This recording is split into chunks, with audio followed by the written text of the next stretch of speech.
It all starts with this albino sucker in a cave swinging a pickaxe saying he finally found what he wanted. Turns out what he found was paint. He looks at the little creature on his shoulder and thanks Nero, saying it was thanks to him that he managed to find it. This time, the Pioneers Corporation is probably going to accept him. He walks out of the cave and from far away sees a city with this colorful glow shining in the middle. There's a parade going on packed with people, and right in the middle of it, the colorful squad is walking by. A woman says to her husband, "Look, babe, those colorful ones are so amazing. If that little red one asked me to, I'd leave you." The husband says he'd leave her too, because people like them deserve the title they have. They shine so much, and that's what keeps the city protected. But where there's light, there are shadows. And now we're in the Shadow District itself, where they're doing the approval test to enter the Pioneers Corporation. Except our poor albino is getting slammed onto the ground, and a bunch of guys are telling him he's already been warned that this isn't a place for him. The protagonist shows his paint. Like, come on, he brought his souvenir, he's qualified. But the red-haired guy says it looks like he's gonna have to draw it out so the idiot understands. He's filthy, with no color at all, straight-up prejudice against albinos. And the guy says everyone in this world is born with a defined role. But there are idiots like him who pretend they don't know their place, so he'd better pay attention. The colorless bastard. Red flames flare up around him and the guy says, "Pioneer? You're filthy. Only the chosen can be one." Little do they know that white is the combination of all colors. Is that a spoiler? No idea. But the guy keeps going, saying the weak don't survive in the Blacklands. Outside the city, everything is swallowed by darkness. You can't see anything and there are no colors. Out there, those colorless creatures destroy everything, and only them, the pioneers, can risk their lives searching for treasures and resources. They're putting their lives on the line for humanity's future. Basically, they're heroes. And for someone with the filthy talent the kid has, becoming a hero is impossible. Someone colorless like him should shut up and do what he was born to do. Nothing. And then they shut the gate on him. Nero looks all sad inside his shirt. The protagonist pets him. "It's okay, Nero. There are plenty of places we can go. I'm used to this. I promise you I'm gonna be the greatest colorist of all time. Now get back in there. Hide. They're gonna look somewhere else. Maybe someone will accept them." While he's saying that, there's a little green guy watching from the sidelines. Later, the protagonist tries a bunch of places but crosses them all off. Nobody accepts him. He's lost count of how many places he's tried today, until he suddenly goes into Mary's shop. He walks in like, "Hey Mary, what's up?" She welcomes Kay back and says, "Look at that. He's got an albino at home." Then she adds that judging by his face, it went wrong again. He says, "Well, kind of." She says they don't know how to recognize talent, and he's probably stronger than a lot of pioneers. He says it doesn't matter because nobody accepts him since he's colorless. She insists that he can go into the Blacklands without any problem, so his skills are already proven. But Kay says it's only possible because Nero helps him. Then he taps the jar of blue paint and asks if she wants to buy the stuff. She says yes, she'll pay him really well for it. She starts pouring the paint into a tube, saying it's getting hard. The price keeps going up, mixing red and blue. And the protagonist says, yeah, things are hard for him too because no corporation will take him. Mary asks, "Did you think about what I told you before?" He starts to say that place seems like something, but she cuts him off and says he has to try everything. Then she slaps a recruitment notice on the table, Aurora Class S Pioneers. He looks at it thinking there's no way. He can't even pass rank C or rank E tests, so he didn't even want to sign up for that. Mary says it's an incredible chance and he should try. The people there have more talent and maybe they'll recognize what he can do. He talks about how he's wanted to be a colorist since he was a kid, and she always swore she'd support him no matter what he decided. He gives this crooked little smile and says, well, he can't waste even a second then. He grabs the paper and leaves, saying he's going to check out this Aurora Pioneers group. Mary wishes him good luck. The protagonist walks through the city, thinking that first he needs to prepare better, but Nero is trembling inside his clothes, and the protagonist asks what's wrong. That little green guy had set up an attack. He sends a wave at the protagonist's back. It hits, but kind of glances off to the side. The other idiot next to him says the loser got lucky dodging, colorless, and the green one says, whatever, he's going to die anyway. Nobody cares if a colorless person dies. Nero is crying and won't even look at him, and the protagonist tells him to run. Then we cut to a paint disposal area. The protagonist opens his eyes confused, and the guy asks if he finally woke up. It's a shame this happened, because now he's going to be thrown in there alive. That's what happens when you mix countless paints.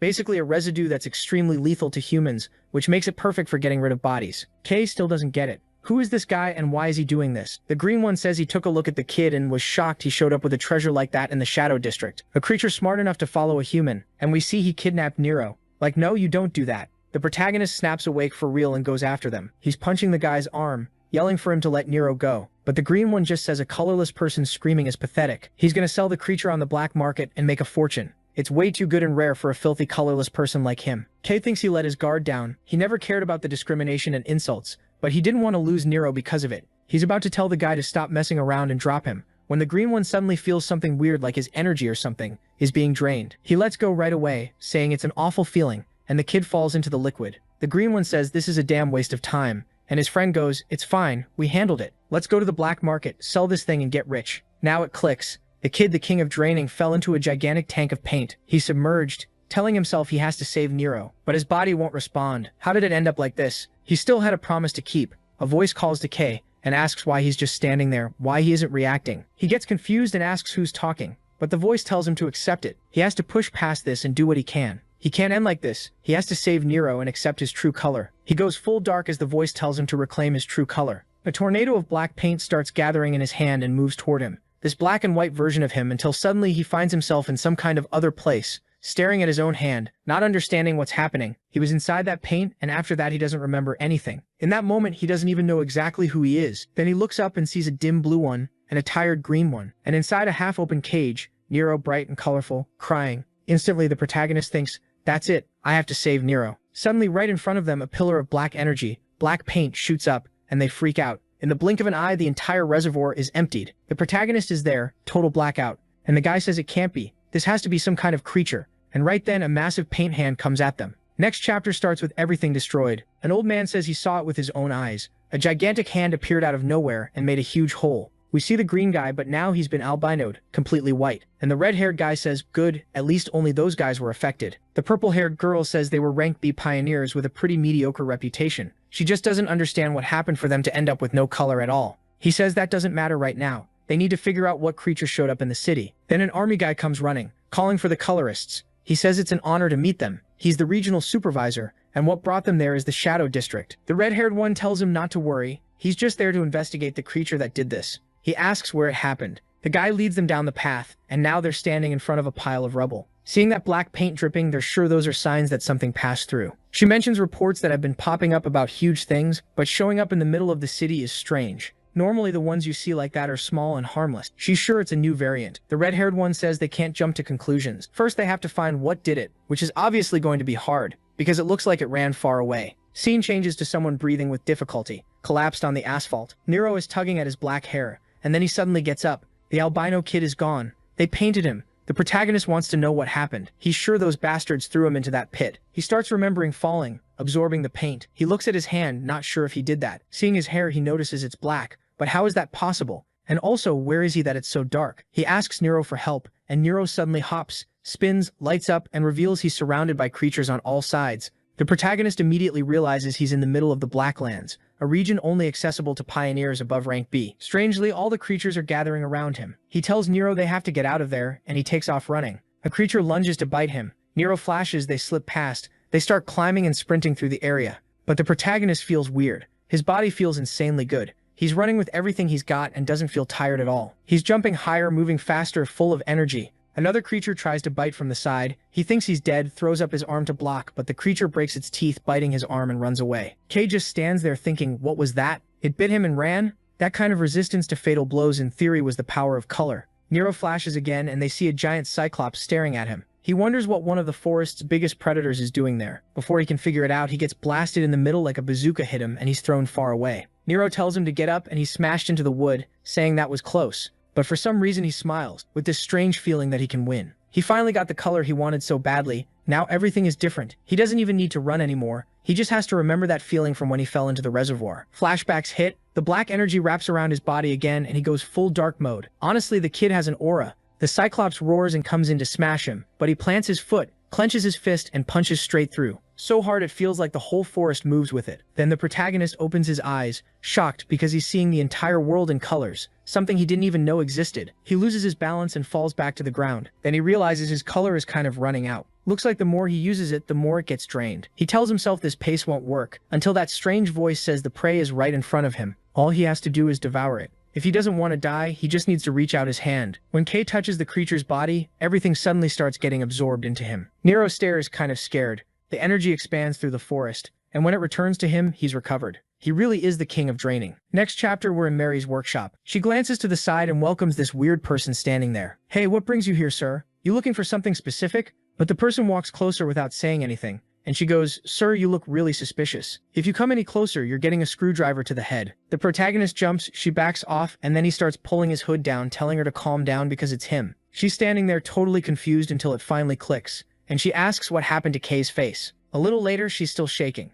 tools in hand, saying she's never gonna forgive those damn miserable coloreds. The protagonist says it's fine, he already got revenge. He drained them until they turned pale. But she fires back that he vanished out of nowhere. She'd been worried something like that might have happened. Still, she's happy he's okay, because surviving after falling into that warehouse and still ending up with a color is basically unbelievable. On top of that, he got black, the color of creatures and monsters, so people are probably gonna assume he's evil. This story's kinda racist, isn't it? The protagonist says that's in the past, he's a colored now. He's gonna put all that aside and focus on taking the entrance exam for the Pioneer Corporation. He only stopped by her shop because he wants to borrow some clothes and gear, and he promises he'll return it. She laughs and says, yeah, he said that a whole bunch of times, but fine, she'll treat it like an investment. She tells him she's got the perfect item that matches him. Let's see. We're getting to the day of the color test. Better watch out, because the Drainer kid is about to show up. The blue-haired guy asks how many people came. The other one, the tired green-haired guy, says there are a lot this year. But that's normal. This competition is always like that. 83 says, damn, I never thought I'd actually take the big test.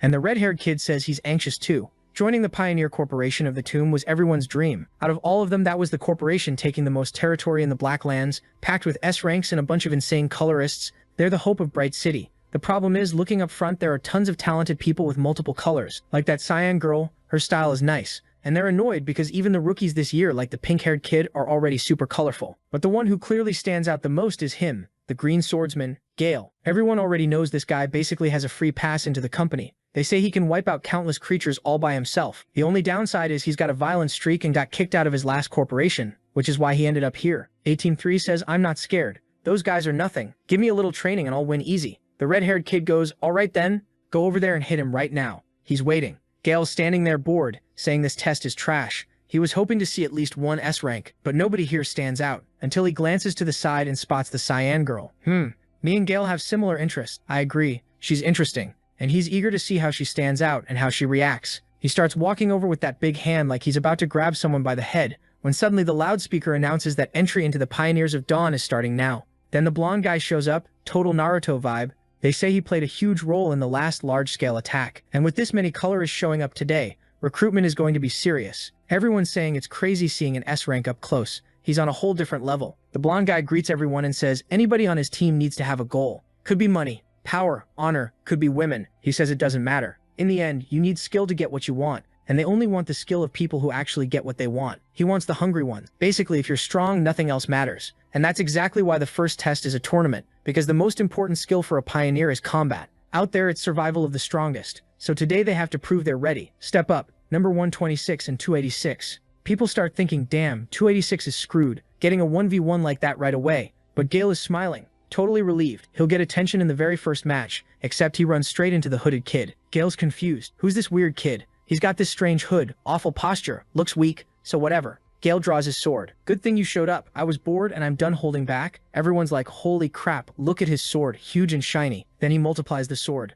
The crowd loses it, saying that's an insane ability to master at his age. He really was a genius. Gale asks if the kid can block it, because if not, he's getting cut in half. He charges our boy and swings and gets a fist straight to the face. He slams into the wall like a total mess. Everyone's stunned. The idiot's already missing teeth. 5 seconds. That's all it took. Meanwhile, the protagonist is shaking out his arm like, he caught me off guard rushing in like that. But the crowd is frozen. Wait, am I seeing this right? He has black hair. That's the color of creatures. The blonde guy and the cyan girl are like, oh my god, I've never seen that. Everyone's losing it. How did Gale, the most talented one this year, get beaten by someone with the monster's color? Kay's standing there acting like he has no idea why they're reacting like this. Yeah, sure you don't. Next chapter starts with even more chaos. The red-haired guy is throwing rocks, yelling at him to stay back. But the protagonist just walks forward, tanking everything without even caring. Another punch, another win, another punch, another win, another punch, another win. The blonde guy watching from above is shocked, while people behind him say that kid looks weirdly promising, and he's the first person ever to have the black color. Before rumors spread, they should recruit him. Then someone walks up saying, the day's getting interesting.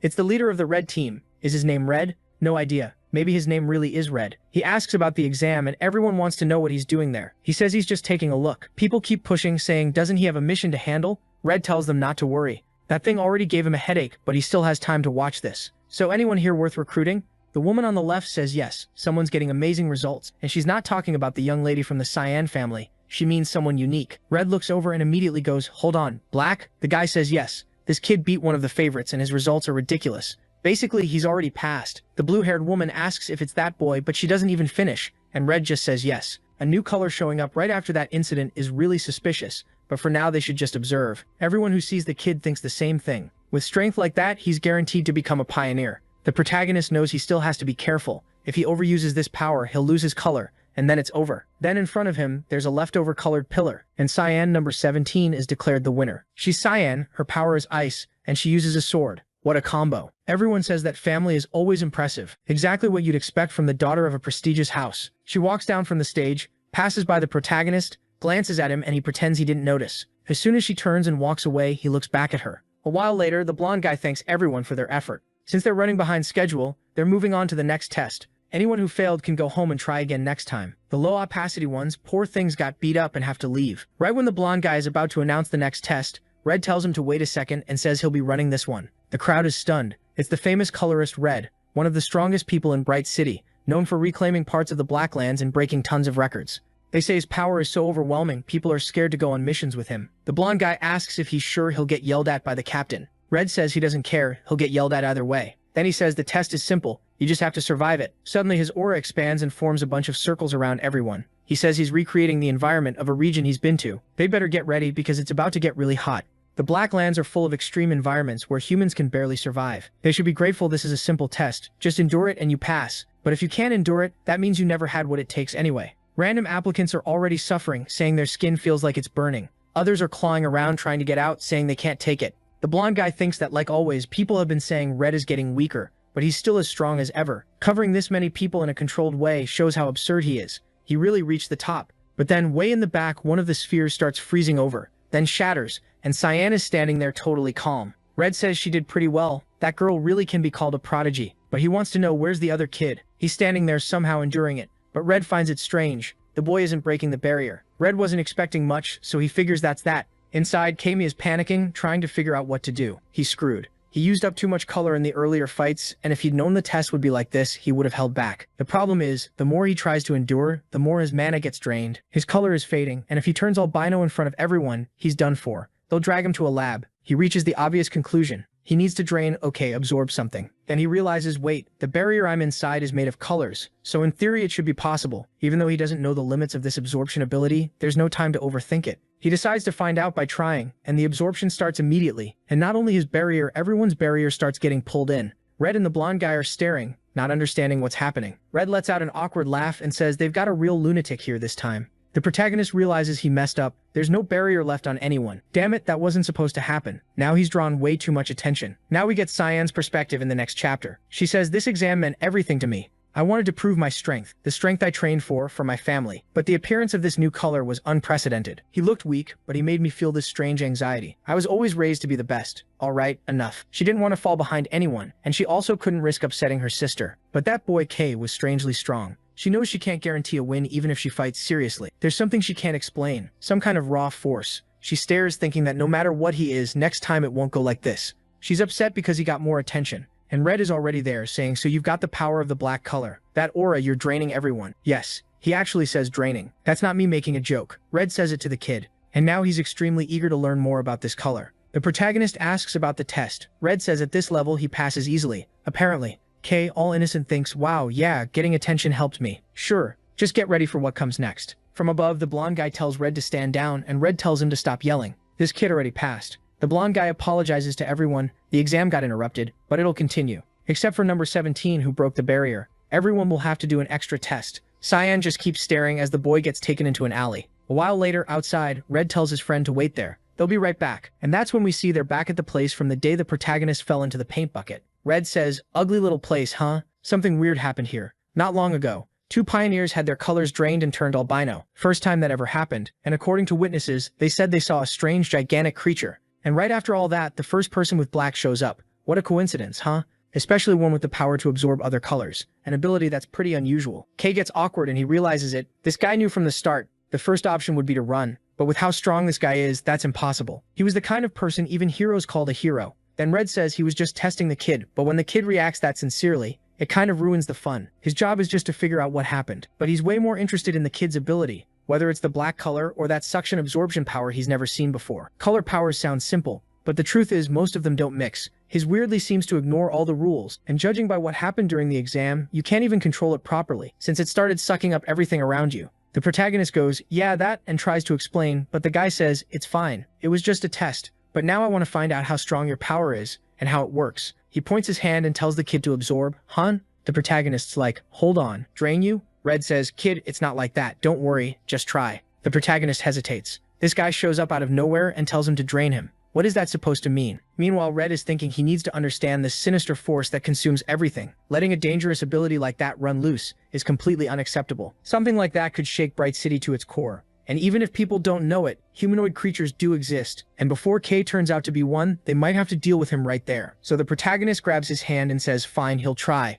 But if something goes wrong, it's not his fault. Then the absorption starts, Red's energy begins flowing into the kid. But the protagonist feels this weird heat like an explosion of flames inside him. This isn't working. He asks him to stop, saying he can't control it. It felt like boiling lava inside his body. That power was insane. That's why they called this guy a hero. Red watches him and thinks this kid keeps absorbing non-stop, like he's starving. Still, maybe because he's immature, someone strong like me can resist the absorption. But this is clearly dangerous for most people. I want to know how these absorbed colors would be used. Suddenly, a red aura appears behind the protagonist, expanding. Red lets go of his hand and sees that half the kid's body is kind of transforming. Red thinks that if he didn't know what this was, he'd think it was a creature. But now he's sure this kid caused the incident. He has to find out who he is. But first he has to put out this fire. And for that, unfortunately, the kid has to be subdued. The protagonist is shaking, almost in agony, saying such an intense color. I'm transmuting powers. It's so hot. At the same time, it's like there's a devil's voice talking to him, telling him to shut up. He's fighting against himself until the energy finally breaks apart.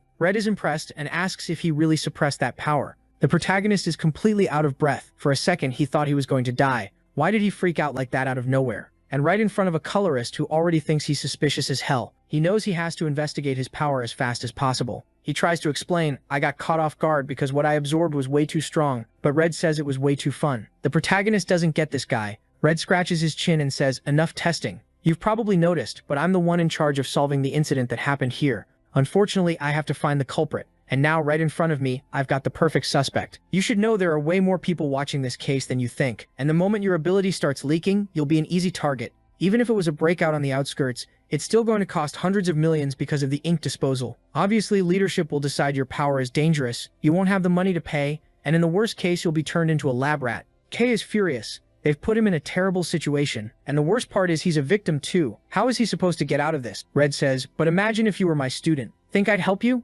Right away, the protagonist goes, oh, my teacher. Okay, I'm in your hands. And this Red, after the kid did that absorption, wants him at his side. Epstein Red, no way. This has to be on purpose. Red says, you know you'll have to do a few favors in return. Can you handle that? The protagonist says yes, he'll do anything Red wants. Red stares back and asks, you sure? Anything? Okay. Next chapter. We see a little black mouse, kind of scared, running as a tank rolls by. The protagonist is looking out through the glass, saying he's never seen anything this far out before. Looks like it's his first expedition as a pioneer. The green one calls out to the black-haired kid and tells him to sit down already and stop making everyone nervous. The protagonist looks to the side and sees it's Gale and Ciano, and he thinks pioneer work is exactly what he expected, and now all of them are on the same team. Technically, did he get what he wanted? We rewind a bit to when K asks Red if he's going to take part in the exploration. Red says he has to go to a strangely unexplored place, and he might need the kid's help. Seeing K hesitate, he tells him not to make that face. They won't be alone, so there's nothing to worry about. All the new recruits are going to participate anyway, so he's just one of them. The corporation will announce the plan soon, and the details will come later. He just shouldn't be late. He needs to show up where they told him to.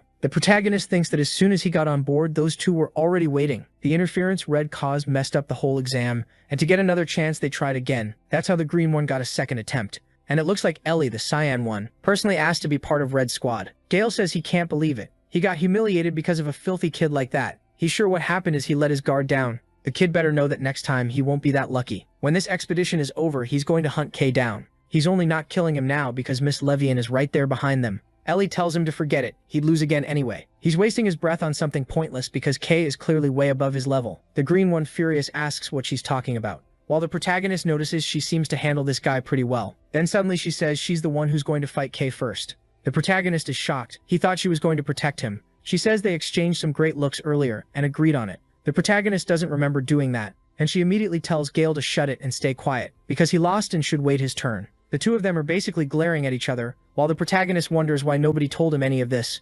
Meanwhile, the truck keeps moving farther away from the city. Then they stop at this place that looks like a ship. Everyone gets out, and the protagonist realizes it's the Aurora Pioneers outpost.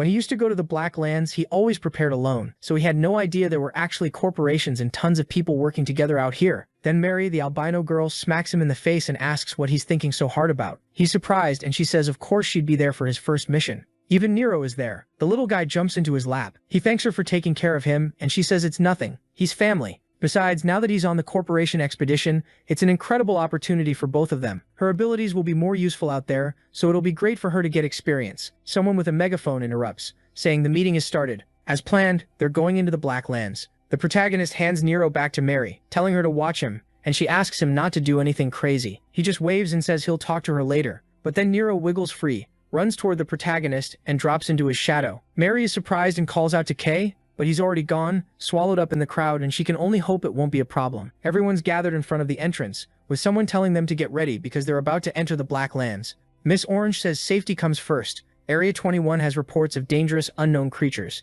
It's also where they found the corpse of an A-rank monster, so it's extremely dangerous. Someone calls for Miss Arancia and warns her that Red is taking the new recruits somewhere else. They left formation without permission. She's startled and asks if that's serious. The person says yes. Now that he's gone, she's in charge of the site. Arancia scratches her head, saying that guy is trouble every single time. She just hopes that damn senior brings the rookies back safely. Meanwhile, in another part of the cave, the trio is moving along with the instructor, and someone comments, "Boss, the team's going somewhere else, aren't they? Is this safe?" Red explains that their objective today is different. Kay hesitates and says, "Okay, but there are a lot of rookies here." Then he looks back too, wondering why those two came along. Red said he was only taking him. Gale tells him to shut up, saying they're embarrassed to be behind him, while Tatey says there's no way she'd miss the chance to train with Red. But the instructor warns them he's not planning to train anyone here. He's just going to make sure nobody dies. They need to remember they're a team and everyone has to carry their weight. With that, the team moves out. Right after that, they're all killing the first creatures. Chano swings her sword and pierces a beast, thinking, so this is the Black Lands.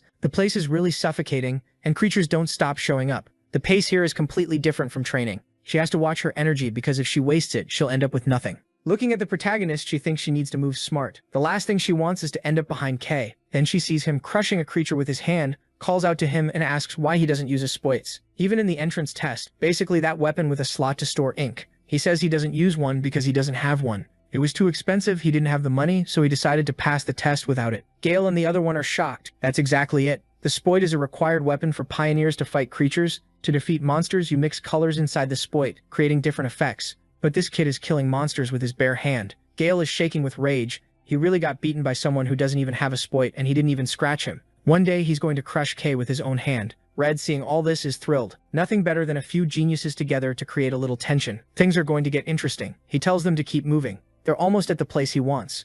Next scene, there are a bunch of dead monsters on the ground. Red says they need to take a quick break. They should know they've barely started, so they shouldn't let their guard down. 10 minutes of rest, then they're heading out again. Gale is holding a vial, saying he can't believe he's already used up so much color. Kay glances over and sees it's the famous personal ink, a refined item that restores a person's energy, basically essential for pioneers. Since it's custom made to match someone's exact color, it's insanely expensive, and those idiots are chugging it like it's nothing. He's jealous of rich people, but anyway, he doesn't need it. Then Ellie looks over and asks what he's doing. Kay touches a corpse, starts absorbing and says, "All right, I'm fully recovered." The two of them look confused, asking if he's really okay. He says yes, he's done it plenty of times. Relax. Then it's like, wait, he's absorbing creatures and nothing's happening? Gale is trying to understand how the kid can go through something like that without even blinking. But then Red cuts them off and says, "All right, break's over, let's go, we're here." And then we see this place with a strange black orb. Everyone wants to know what it is. Red says it's the reason they came all the way here. He conjures a flame in his hand, attacks the orb, and nothing happens. Then he says, well, as you can see,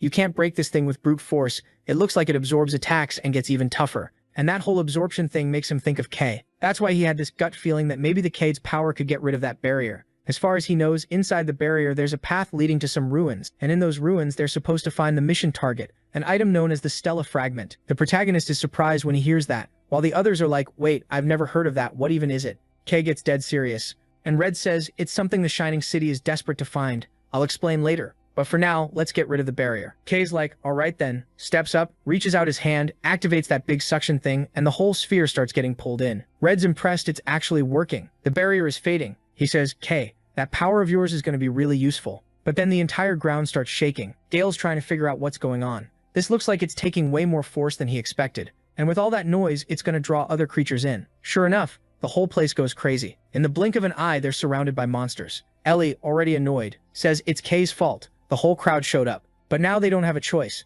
Red just tells them to protect the kid while he removes the barrier. They're supposed to take down everything around them. Gale charges in, cutting things down. Kayano throws out ice while Red watches, thinking he might have to step in, but those two don't need him. This year is impressive. The rookies are good enough to handle themselves. He loves it when he doesn't have to do anything. But Kay is feeling something weird. He can feel a power similar to his coming from the barrier. At the same time he wants to absorb it, he also feels like if he loses focus for even a second, it'll steal his color. It's an absorption tug-of-war, but he's sure he's better at it, and the barrier breaks apart. And the only thing left is a hole, which is strange, because the guy said there'd be an entrance to the ruins. Kay tells Red he removed the barrier, and Red praises him, saying his instincts were right. He calls out to the group that the barrier is down and everyone should stay close. They don't need to kill every monster, but then what he's saying gets cut off by something strange. He flinches. There's a red slash. He grabs two of them by the collar and throws them away, and Gale asks what the hell that was. In an instant, the ground is completely cracked. Red says things were going way too smoothly. They'd gotten a report about something dangerous in this region,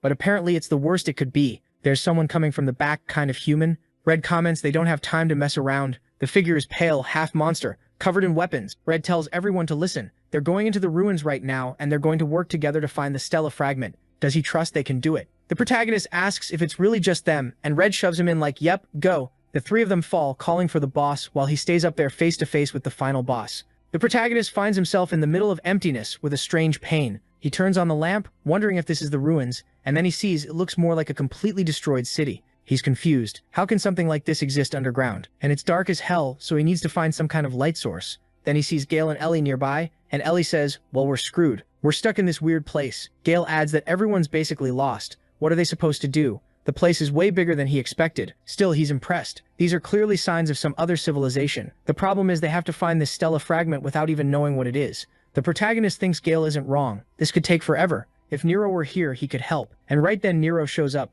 nudging his foot. The protagonist is shocked, wondering how he even got down here. Ellie notices, and the protagonist thinks, great, now I'm screwed. If they find out he has this creature, his excuse won't work. But at the same time, it's a good chance. He can't hide Nero forever. If he's going to become a real pioneer, he'll have to work with him. He decides this is the perfect opportunity to show Nero has value. He calls the two of them over and says he has an easy way to find the Stella fragment. A little later, Gale asks, hold on, you're telling me that thing is going to help us find it? The protagonist says yes, it'll be fast. While Gale is still doubting, Ellie is already hugging Nero and showering him with affection. Then Kay calls to Nero, let's go. Let's show this idiot how amazing you are. Nero suddenly slips out of her arms, spins, and shifts into his shiny version. They start wandering through the streets, and Gale is confused. How is there a creature that follows someone around and has a special ability? He's never heard of anything like that. Where did the kid even find this thing? Kay doesn't answer. He just says Nero is signaling the fragment is nearby. Nero closes his eyes like he's sensing some strange energy and starts flying toward it. The protagonist follows.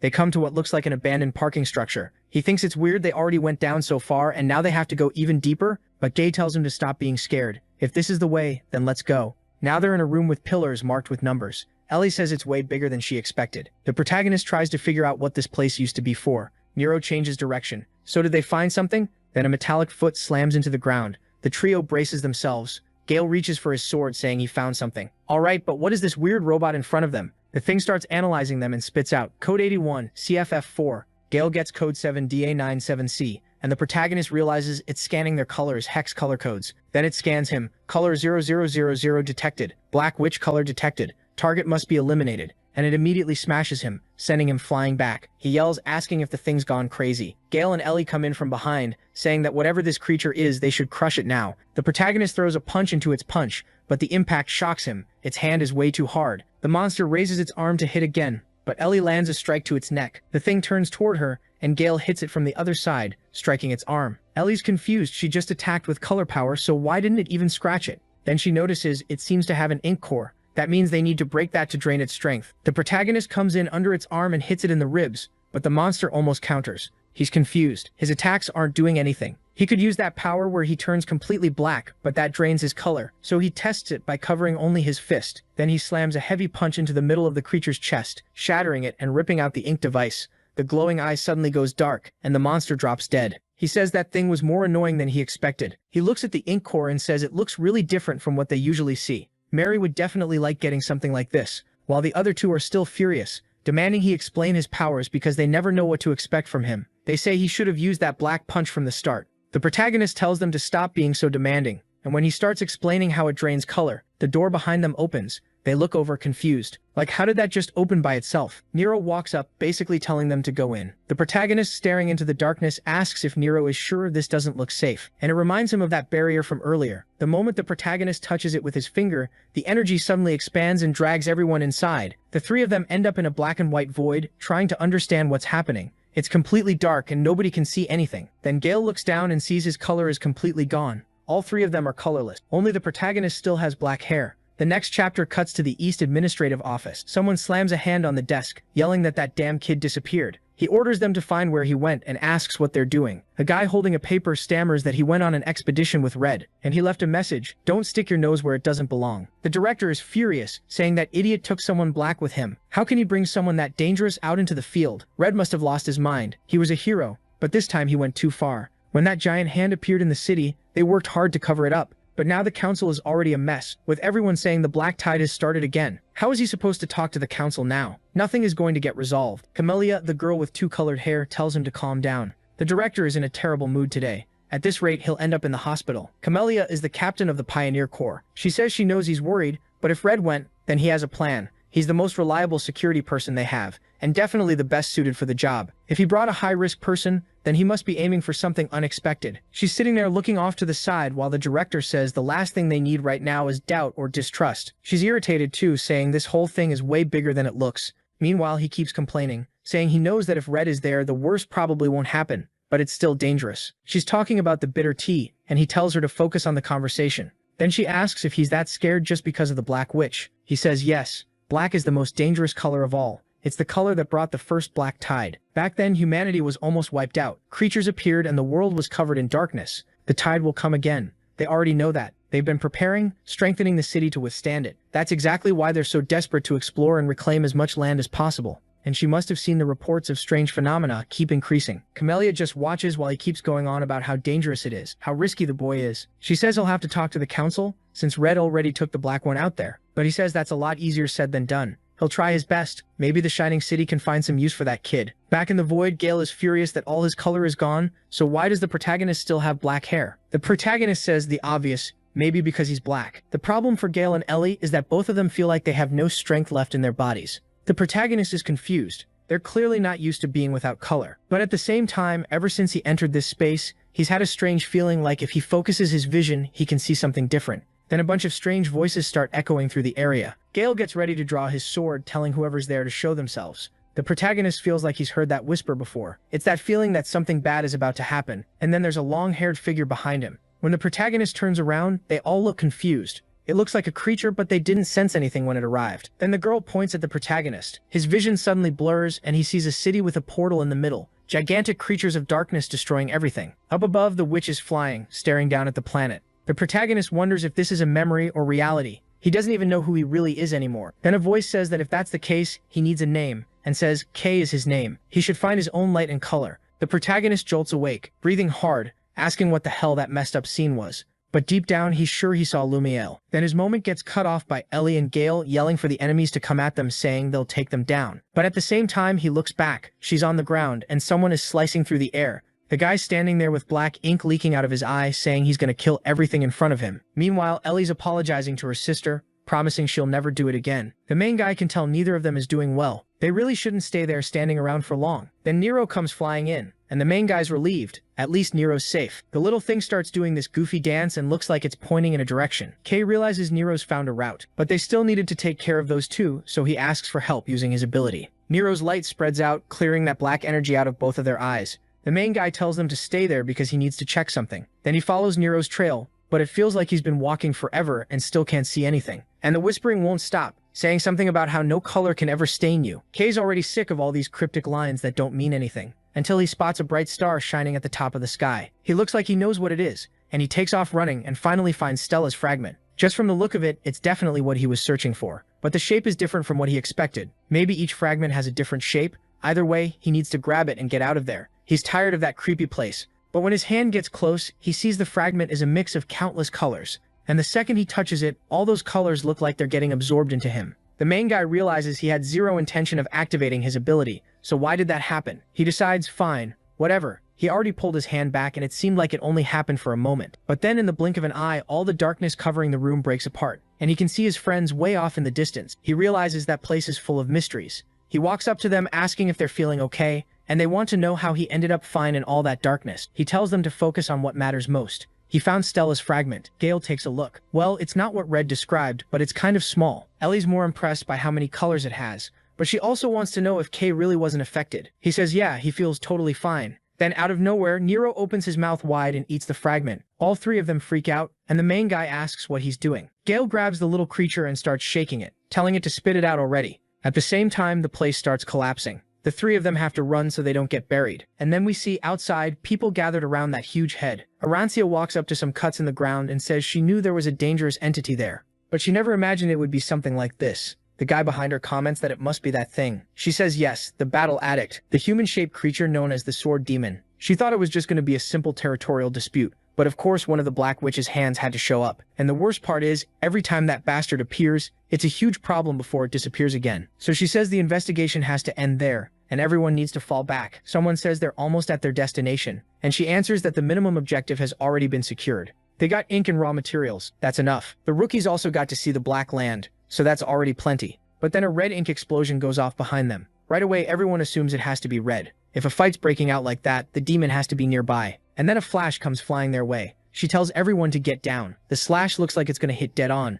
but she swings her hammer and smashes into the attack, dispersing it. Immediately, she announces the expedition is over, and everyone is to return to the forward base. She's going to help Chief Red. The blue guy next to her says he'll guide the group and tells her to be careful. And with that, Arancia charges in. In the middle of the chaos, we see Red fighting the Sword Demon head-on, straight up. The creature pulls a spear from its back and throws out this Spartan-style strike, but Red blocks with his katana, redirecting the attack to the side. The monster closes in again and goes for a hit to the head, and Red, looking bored, just keeps defending. The Sword Demon is surprised, because not only did Red block, he also created a red explosion right in front of him. As the creature recoils, someone praises the distraction Red created. It's Arancia coming in from the side saying he's not getting away. She lands a clean hammer hit, and the creature gets slammed into the ground hard. She lands and Red says, whew, that was close. But unfortunately the thing is still standing and coming at them, so clearly it wasn't enough. Red says it's fine. With the color she has, this will be easy to handle. They just can't hold back. Arancia says they're lucky she got there before he did, because nobody likes seeing Red fight seriously. She stomps, lifts her hammer, and says it's time to break another one of the witch's hands.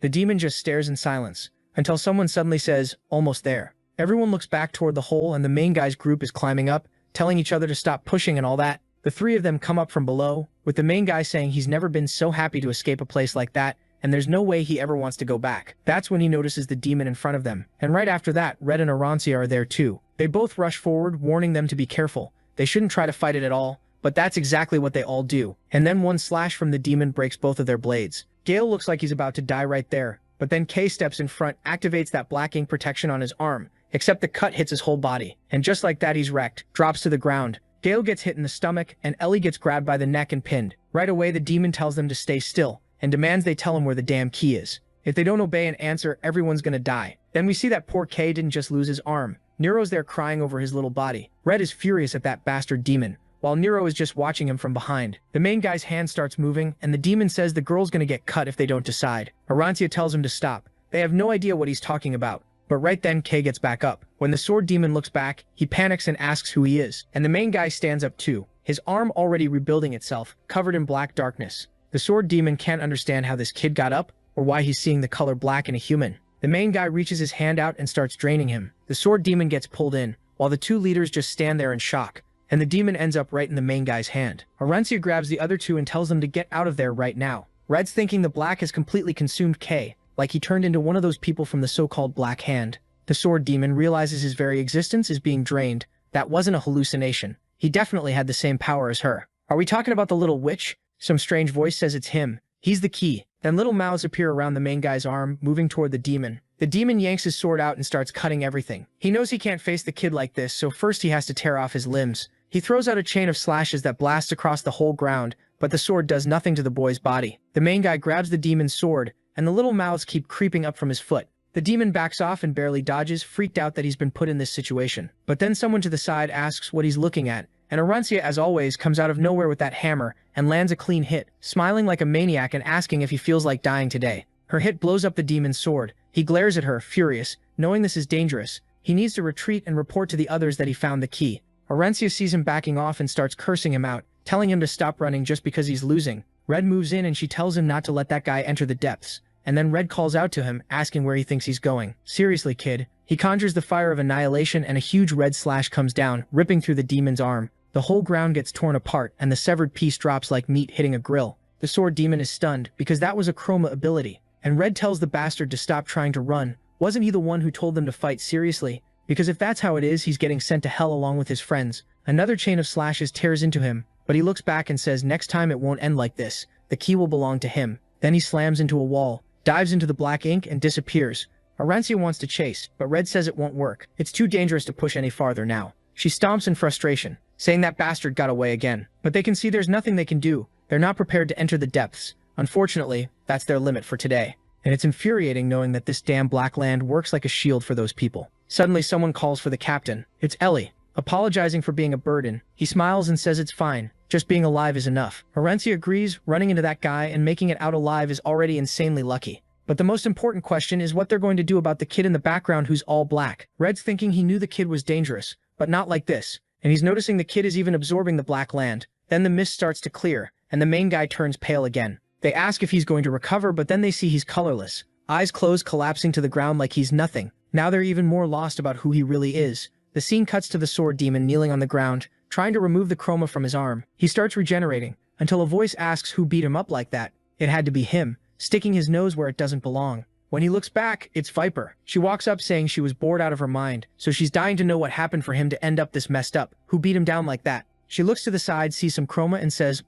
traces of scorching heat, so you must have fought Red, huh? And you still managed to come back alive after that hit. Still, it's funny seeing you try that hard. It's almost hilarious. The sword demon is furious, telling her to shut up and get lost, but she keeps going, saying that guy is way too strong for a human, which is kind of weird. Too bad he fights by burning up his own life, so sooner or later he'll destroy himself. There goes the twist. She keeps pestering him, telling him to answer how the fight went. She saw the Black Witch's curtain open. Didn't he see it too? Does he know how that happened with that creepy stare? He's seething, thinking there's no way he's telling her anything. If they find out the key's identity, it'll be a massive problem. And of course he wants that boy for himself. He leaves and Viper just stands there bored. But then she smiles, saying when he acts that suspicious, it just makes it obvious there's something interesting going on. Whatever, she'll figure it out on her own anyway. Her shy version agrees. She's right. They don't need that idiot. She's sure he did something that opened the curtain, and it has to do with those people from the city, since he fought Red. If they move a few more creatures around, the clues will show up. Staring ahead, there's a fox with 36 tentacles, warning that they're going to have to stir things up.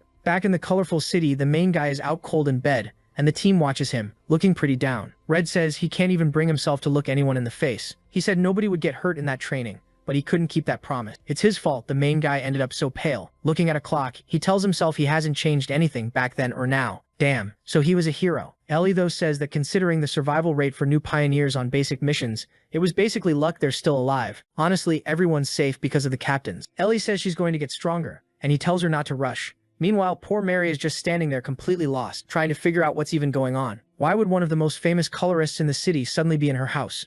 They showed up saying they were Kay's coworker, and she got worried when he turned up in that condition. At least it doesn't look like they've got anything against him. Still, he could wake up already, because she can't handle all of this by herself. Then Red calls out to her asking if she's his friend, and she says yes. He tells her she doesn't need to worry about his condition, but he wants to ask her something. They're looking for a creature called Nero. Where was it? Right then the little thing pops off the protagonist's shoulder, and Gale points like, there it is. That thing right there. Nero freaks out, and they say that's the creature that swallowed Stella's fragment. They're already annoyed because it was hard to explain anything with that thing disappearing. Nero starts bouncing around, jumps on one person, then another, and ends up falling into Mary's lap. She lights up saying she was worried. She knew Nero had been hanging around in Kay's shadow, but it never showed up. She says she's happy it's okay, while Red says there's something familiar about it. Then seeing Nero's mouth open with a glow inside, it suddenly spits Stella's fragment out. Red just stares, shocked, while Ellie says, "Thank God, I thought we were going to have to pull it out of that thing." Then he reaches out, grabs it, and says they finally found another piece. How many sacrifices did they have to make just for this? The scene cuts to someone yelling that it's dangerous.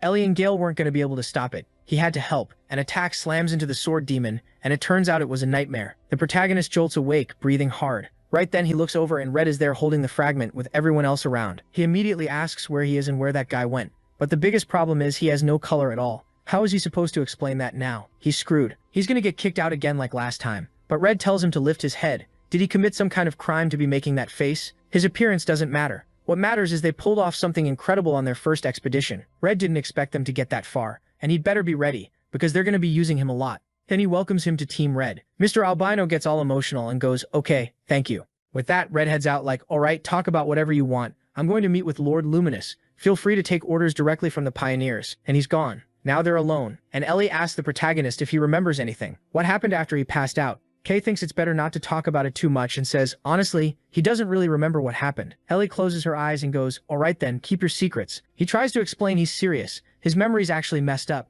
But changing the subject, he asks how he's supposed to turn black again. Mary suddenly tells him not to worry. She already had something ready for this situation. Everyone's getting along, and she pulls out a bottle of black ink she grabbed from the dump. Ellie asks why she brought that disgusting stuff. It was literally trash, wasn't even called ink. It was just waste. While Kay opens it, he says he knew he could count on her for some exclusive ink. Someone says he can't be serious. That's basically poison. But Kay takes a big gulp anyway. His hair starts getting dyed, and he says he's good now, feels great, fully recovered. Mary even tells the other kids that if it's not enough, she's got more saved up for him, and he thanks her. Then Gale turns and asks if they're done with the fake nonsense. He says it's weird that the kid's arm went back to normal. That level of physical regeneration is something only high-ranking colorists can do, so how is that possible? Then he demands Kay answer why he threw himself in front of it earlier. Kay gives the classic nice guy protagonist answer. "I don't know, I thought you were in danger. I figured I could stop it with my ability, but I kind of failed. It didn't really work." Gale gets furious, grabs him by the collar, and asks who asked for his help. He really hated Kay. But Mary cuts in, telling him to shut up.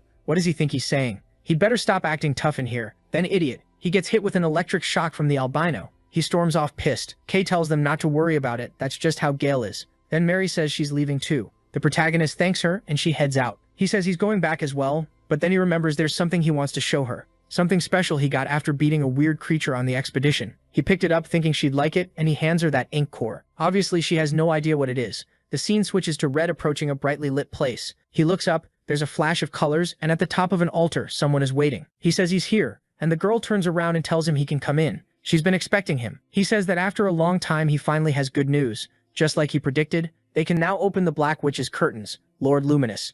Luminous has serious presence, totally otherworldly. Albino, huh? Goes perfectly with that kid who absorbs everything. Back at Mary's shop, she says it's incredible. She'd seen something like it in books, and she's sure it's ancient civilization tech, a device that uses ink as fuel. They'd seen similar things before, but this one's efficiency is ridiculous. And to think there was a golem in the ruins still moving to this day using that old ink-insane technology. The protagonist in the background says it just looks like a normal core. Is it really that good? She says, of course it is. Top exploration troops only find one of these maybe once a year. She wishes she'd lived back then when ink tech was unbelievable. But now it's all lost to time. He says if it's that rare, it must be worth a fortune. So why not sell it? She calls him an idiot. Did he forget she's an amazing mechanic? Like she cares about money. She's going to take it apart and study everything she can. And he should expect something good because right now she's getting a bunch of ideas. She's going to build something incredible for him. She starts analyzing it, and the protagonist thinks she looks happy. So it was worth it. You can even tell the art style shifts a little and gets softer, kind of prettier. When he's about to leave, she says someone was looking for him. When she went to the dump to find ink for his recovery, she saw some weird people who wanted to talk to her. At first she thought they were just thugs from the sector, but they knew who both of them were. A guy with glasses came up asking if she was Kay's friend, Miss Mary. He wanted to meet the bearer of black, everyone's been talking about. That's what they said. As soon as she realized they seemed like trouble, she got out of there, so he should be careful. He thanks her and she tells him not to get involved with strange people. Now he's outside, thinking he feels uneasy. Security in this sector clearly isn't great. And the way he said things, they're definitely going to come after him for some reason. Walking through the streets, he's exhausted. It's been a long time since he's been home. He just wants to rest. But something he's been noticing is that the number of homeless people seems to be going up. If the people who usually stay underground have come up here, something happened. Is there a gang war going on or something? So there's an even deeper sector than this. People even poorer than you. The world's really messed up. Suddenly, Nero slips out from his shirt and starts pointing toward a dark alley. The protagonist says, Nero, you know dark alleys are insanely dangerous in the Shadow District. But the little thing keeps tapping insistently, and he realizes there has to be something there. So he decides to test something he's been practicing, and covers just the area around his eye with his power. He remembers that when he's covered, his vision changes. He can see much farther, and the colors get way clearer. He activates that inverted vision, and immediately, deep in the alley, he can see someone glowing.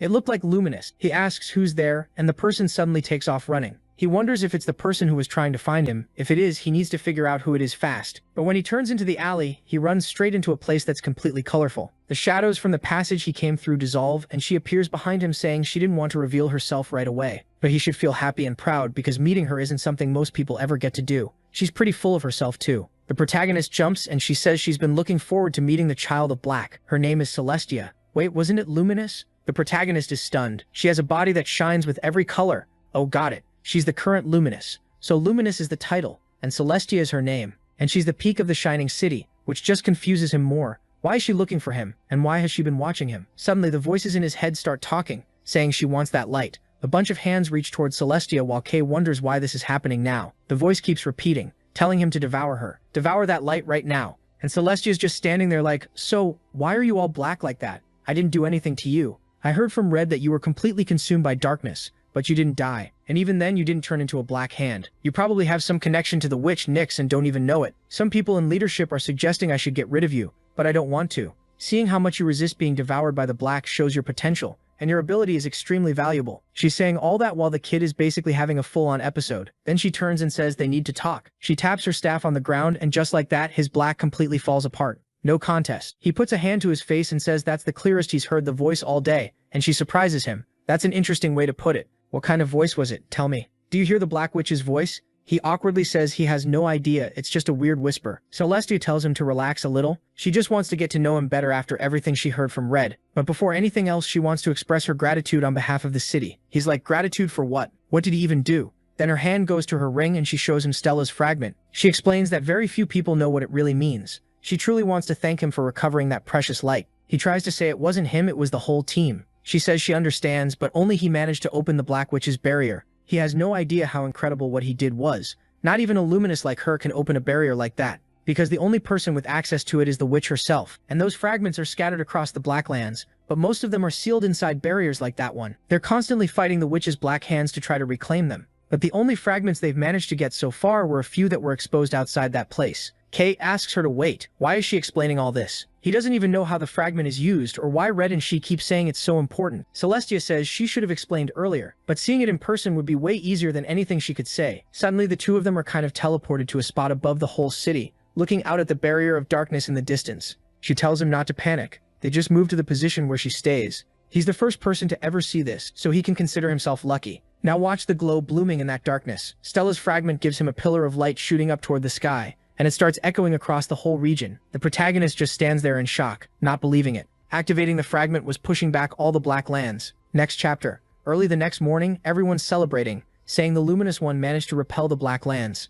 People saw that unbelievable pillar of light, and they can't even believe their territory finally expanded. It's the first time in decades that humanity has been able to take space back. Everyone's curious about what the current Luminous One looks like, and others are excited, because new land means new opportunities. You can get new resources, rarer stuff, and ink. The protagonist is at the bar, just listening to everyone talk about it. The city's basically gone crazy overnight, but after what happened yesterday, it makes sense. That Stella fragment made the impossible happen, but she warned him that now that they know he exists, they'll start hunting him to capture the power he has. Still, he doesn't need to worry for a while, because the city will block them, and if it ever comes down to war, they'll always protect him. She wanted to give him everything she could, but right now the city is stretched thin for labor. Resources are so scarce, they're barely surviving, and she spends all her strength just making sure the Blacklands don't advance. But Kay has to understand he's special, and a lot of people fear his power, or they'll want to use him. She'll try to prevent that kind of situation, so for now he can keep working as a pioneer. She tells him he can go back, and the place starts falling apart. She really doesn't stop talking. She thanks him for the amazing conversation they had and says goodbye.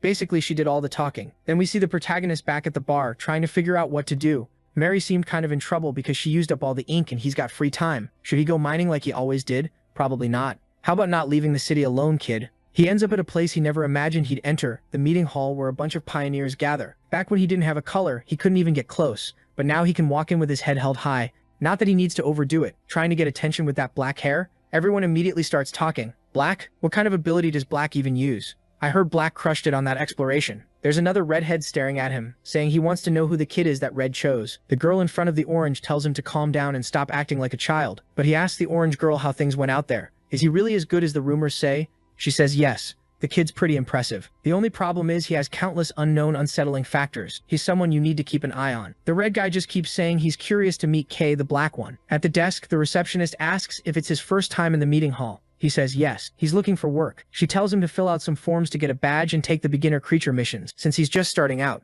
Meanwhile, people at the bar are staring and talking. That kid's color is disgusting. How can someone be black? He's not even human. Another one turns and says, "This is nasty. He looks like a creature. I don't know why those idiots are making a big deal like it's something important or special." Don't you agree, boss? That boss is a washed-out Red, thinking to himself that the black-haired kid is unsettling to look at. He's disliked him since that recent mission. He's just a lucky punk who got a colorist attention. He doesn't get why they let a kid like that walk around like it's normal, while he, a veteran rank B, doesn't have the qualifications to enter certain missions. When he sees the protagonist leave, he says, "Alright, follow me. We're gonna give him a proper purification. Careful. He'll suck you dry." Out in the snow, the protagonist is swinging his pickaxe and mines another chromatic ore. He says it's the first time he's managed to gather this much. He heard mining's been weak lately, so this is perfect. Like ink, ores can be used as fuel, and to make different weapons. He knows Mary's going to be thrilled when she sees it. Thanks to those oils, gathering resources has been easy. Dark hidden, doesn't matter. He can see everything clearly. It burns through a lot of his ink, so he can't use it for long, but it's worth it. Seeing he's filled 2 sacks, he figures that might draw more attention than it should. Maybe he should practice the abilities he's been wanting to use.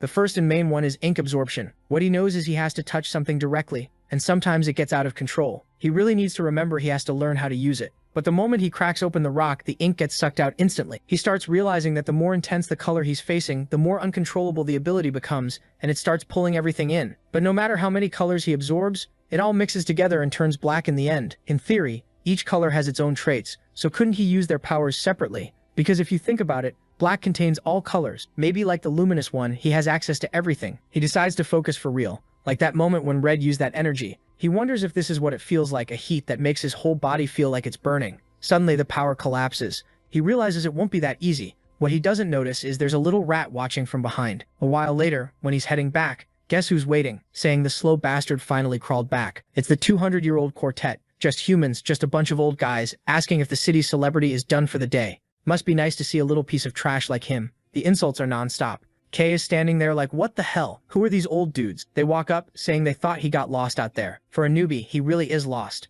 Kay asks who they are, and one of them raises his hand like, for someone like you, it doesn't matter. They start to pass until the washed-out Red looks back and says, hold up. You've got a lot of chromatic ore, don't you? The Blue says, boss, this guy's carrying the good stuff. The Red asks, kid, you got some good info out there, didn't you? That's way too much luck for a newbie. But trying to take all of that for yourself is pretty bold. How about you share? Tell us where it is and how you got it. He tells the others not to let the kid resist. One of them pulls a knife and tells him not to try anything or he'll die in the process. The protagonist drops the sacks on the ground. The guy with the dagger thanks him. Smart kid, smarter than I expected. And then, boom, he gets punched right in the face. The boss looks over and the guy drops stiff. Kay says it's unbelievable. Even after becoming a pioneer, people like this still show up. Why don't they stop wasting time and just come at him already? Mary's waiting. One comes from behind, talking about how polite his mother is, and goes for a stab, but the protagonist ducks, dodges, smashes him in the face, and another blast hits the wall. When he turns, the banana yellow guy manages to land a hit, except he doesn't. Kay blocks it, crushes the guy's hand, twists him, touches his foot, it turns into a full-on beatdown, finishing with a cannon shot to the mouth. 5 teeth gone easy. The protagonist says people who only crave what others have eventually pay the price. He turns like, all right, just one left, when a bullet comes flying at him. He barely dodges. It leaves a crater in the wall. He's confused. This piercing power is insane. That's when he sees it. The guy has a long-range launcher, a little pistol loaded with ink. This one's the real threat. The shooter is furious. You bastard. How did you dodge that? Too bad I could have sent you straight to hell with the first shot. Then he starts dumping his life story. I dreamed of joining the rank squad. Not just anyone can do that, but some lucky nobody like you gets all the attention. He starts firing. The protagonist rushes in, dodging 2 shots.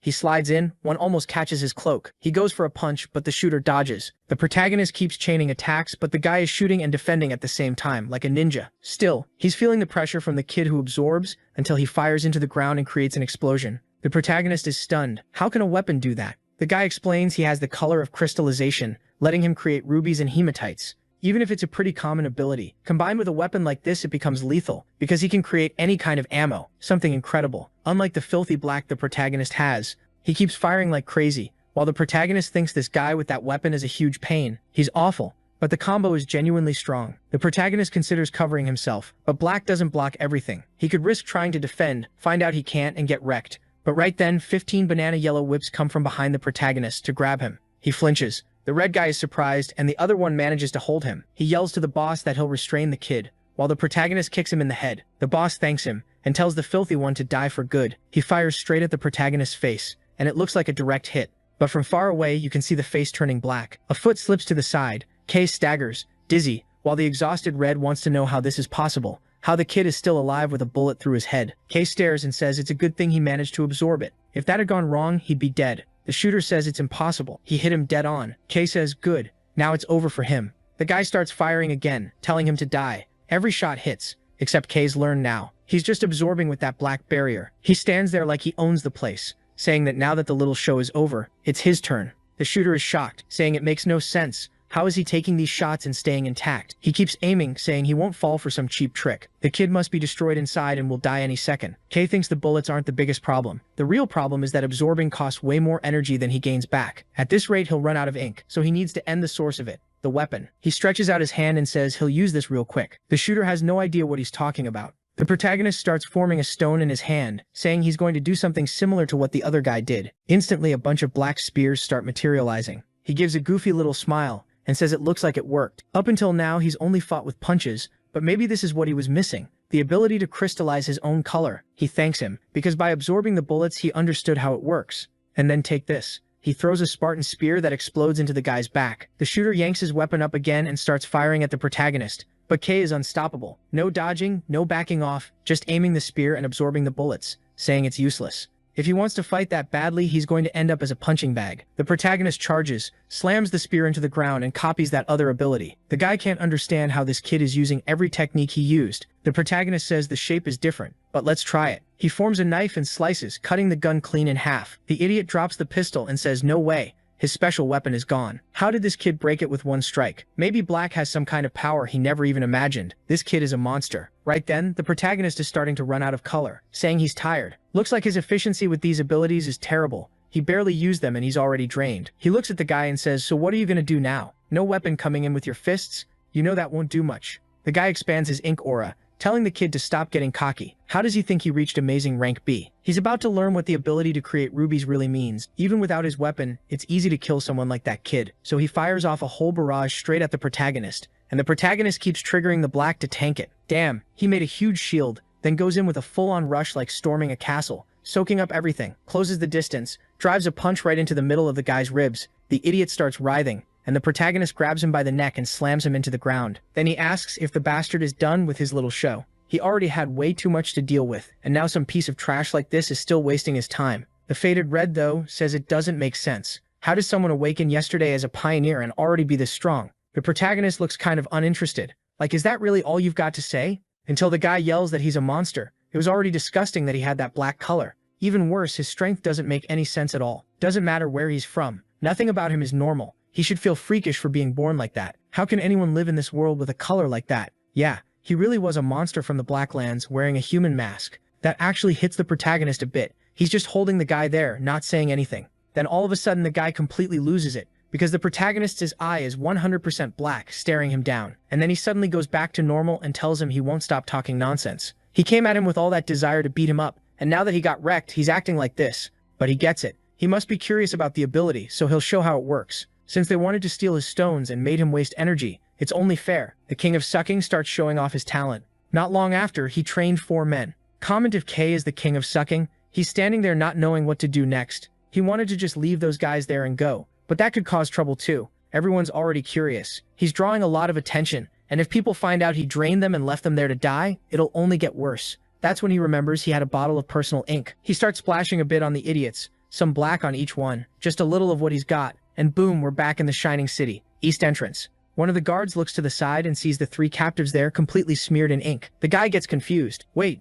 why are these guys colorless? Did they burn through all their power in the Blacklands? Meanwhile, the protagonist slips by off to the side, trying not to get noticed. He used a bit of personal ink, but it should be enough to cover everything up. He's confident too. If it gets really bad, he'll talk to the captain and get out of it. Next scene, he calls for Mary and immediately tosses the bag down. She asks what's going on. He says he's got something insanely good for her. The second she sees the bag full of stones, she's shocked. How did he get that much chromatic ore? And he says it's what was left after finishing the guild mission. And he brought it to her because he remembered her. She gets all happy and wants to hug him, saying he's the best. Hey, have you ever thought about this? You can't drain Mary because she doesn't have any color. Damn, no way. I've got a big mouth. The second I say that, now she's got this golden little aura, kind of glowing around her. So the protagonist says that reminds him, he saw a shining color in Gale too. It felt really warm. Could it be Mary had some kind of glow inside her or something? He thinks about how she's always been someone who lights up everything around her. Even growing up poor and seeing the dark side of the city, she stayed positive. Maybe a warm, caring color really did suit her. Then she tells him she can't just keep getting stuff from him. He should go to the workshop, cause she's going to give him a little present. She was making an exclusive exploit just for him. He's surprised and she says she's improved a lot. Plus with all those crystals he brought, production will be easy. But then the door suddenly opens, and someone says they heard he came back from the Blacklands. It's Ellie, saying she knew he'd be there. The protagonist turns and sees Ellie and Gale, and he's like, "What are you two doing here? You didn't come to challenge me again, did you? Please." Gale answers, asking if he wants to challenge him now. Ellie immediately snitches, saying Gale was literally training just now to beat Kay. But what's really going on is that the pioneers got summoned. The luminous lady praised their achievements, and everyone's being called to headquarters to get rewards. Mary's surprised when she hears that, and she pushes the protagonist, saying it's important he should go. He can see the item she wants to make later. Bye-bye. He's kind of confused, like, okay then, guess it's not ready yet. Now we're at the Dawn Barracks. Miss Lavian says it'd be good for the three of them to go in because they've been waiting for them. The protagonist is just looking around, seeing how interesting everything in headquarters is, countless trophies and achievements from expeditions.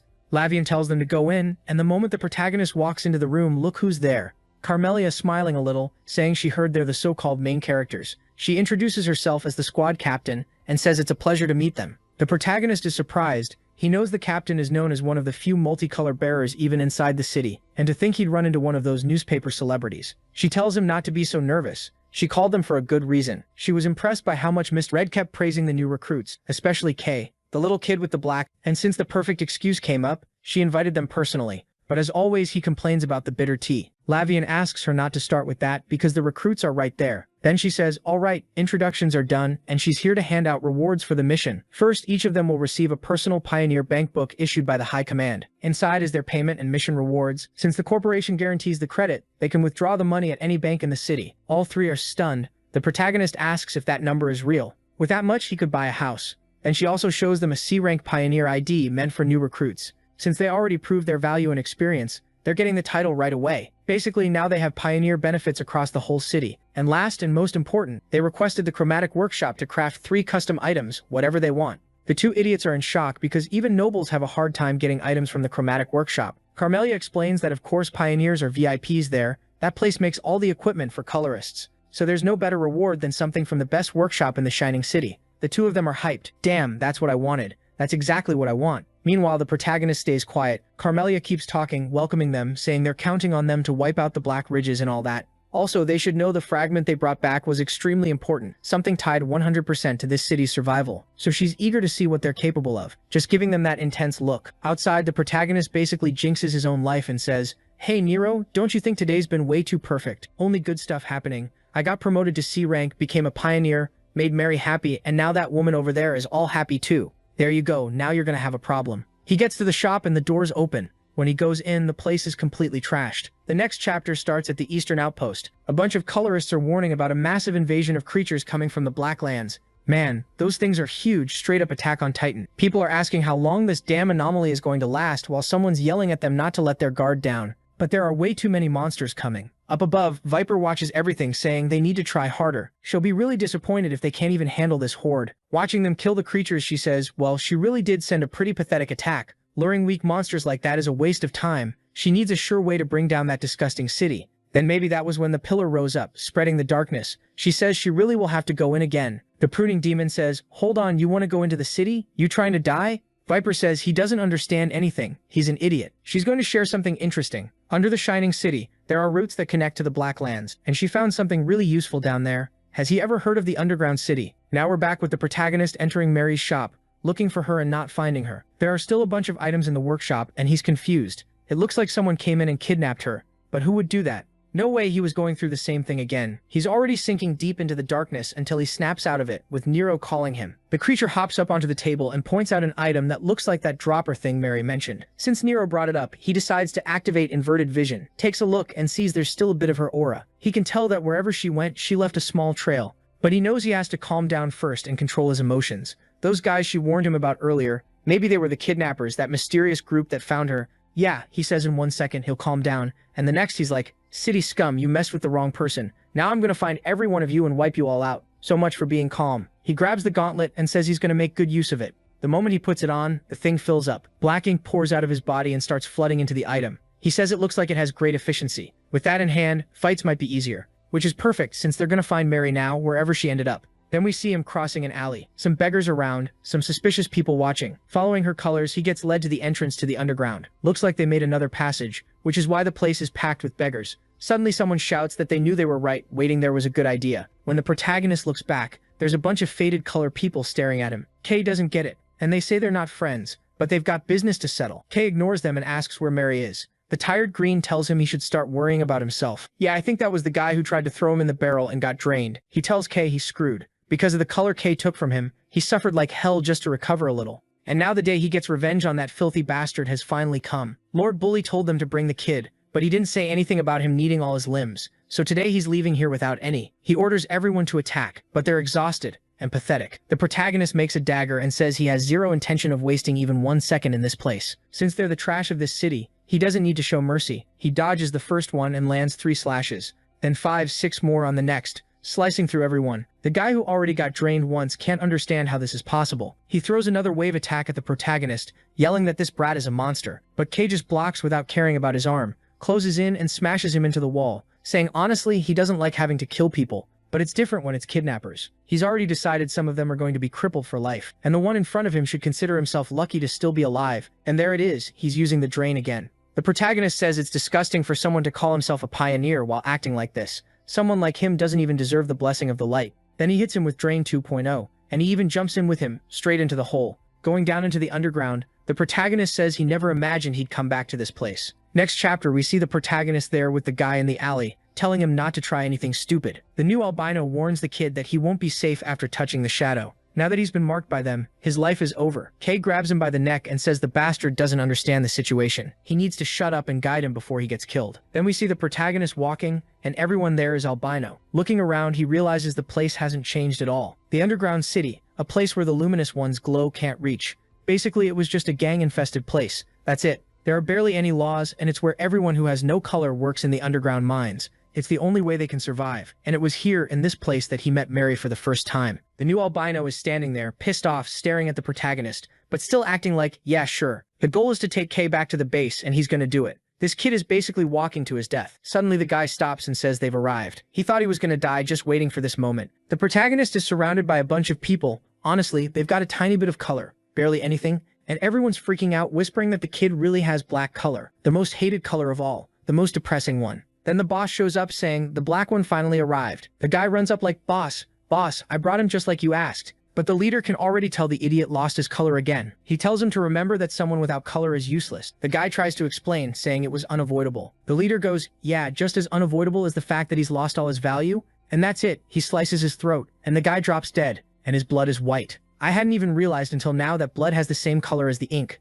The protagonist looks at them and says they haven't changed at all. Now that he's here, where's Mary? The boss says the kid doesn't understand the situation. He has no leverage anymore. He should have thought a lot harder before coming down here, because if he keeps acting hostile, it'll be even harder to find the girl. Because even if she was filthy and completely colorless, she still wasn't totally useless. Who knows what happened to her? The protagonist is already fully dark, saying if they don't answer him, he'll just break everything. And he straight up summons that heavy hitter power. The boss flinches, the protagonist jumps at him and slams down with an impact that shakes the ground. Somewhere else in the base, everything's trembling, and they call for an orange-colored guy. Someone reports they've got a disaster on their hands. There's a black-colored kid causing chaos. The boss says he'll go see what's going on. Meanwhile, the glasses guy is yelling for help, telling them to stop this psycho. But the protagonist is punching everyone in the face, dropping people one after another, and all anyone can think is that he's a monster. Then that orange guy shows up, wanting to know what's happening. The long-haired guy smiles like, finally. The manager's here. He says it's way too loud. How are they struggling this much just to capture one black-colored kid? At this rate, the reputation of the shadow that rules the underground is going to be ruined. Kay notices immediately that this guy is weirdly strong. The long-haired guy says it's over for the kid. This guy is an A-rank pioneer.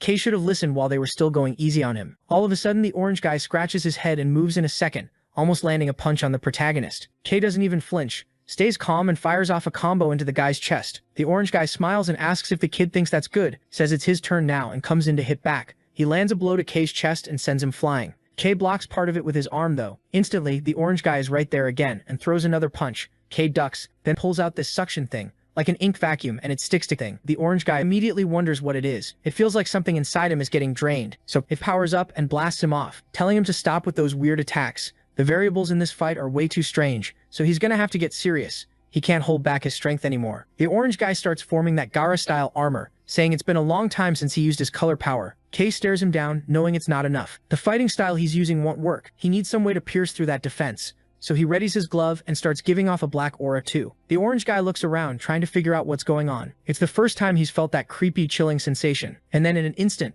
the protagonist creates a sea of swords around him. He just summoned a whole black arsenal. Next chapter, fighting everywhere. The protagonist rushes in with a dagger, with kunai going all out. This kid's ability is insanely annoying. One weapon breaks, he grabs another and comes right back in. Another strike straight into the middle of the chest. Then he pulls out an axe too, lands one on the arm, switches weapons again, hits the shoulder. He doesn't stop. Double kunai attack, then another stabbing combo. The orange guy realizes that if it weren't for his reinforced body, he would have died a long time ago. Even if it's easy to break any one of those weapons, the kid has endless ones, and they're sharp. How is he, a shadow executive, getting beaten like this? He tells the black-colored bastard to stop. He doesn't care what Blank said. He doesn't even know what that means, but he orders the protagonist to die using the angle of destruction. The punch hits like a bomb right in the protagonist's chest, wiping out a huge part of the city. The orange guy looks down, and the kid looks like he just held it, blocked it. And on top of that, he's absorbing the rubble. He gets hit with the suction again. The orange guy starts wondering how many abilities this kid even has, but he says it doesn't matter. He just needs to activate his color ability again. Except then, his vision gets swallowed by black. His eye is basically getting blinded by the protagonist. He says he can't see. Then the kid comes in from his blind spot and lands an uppercut to the chin.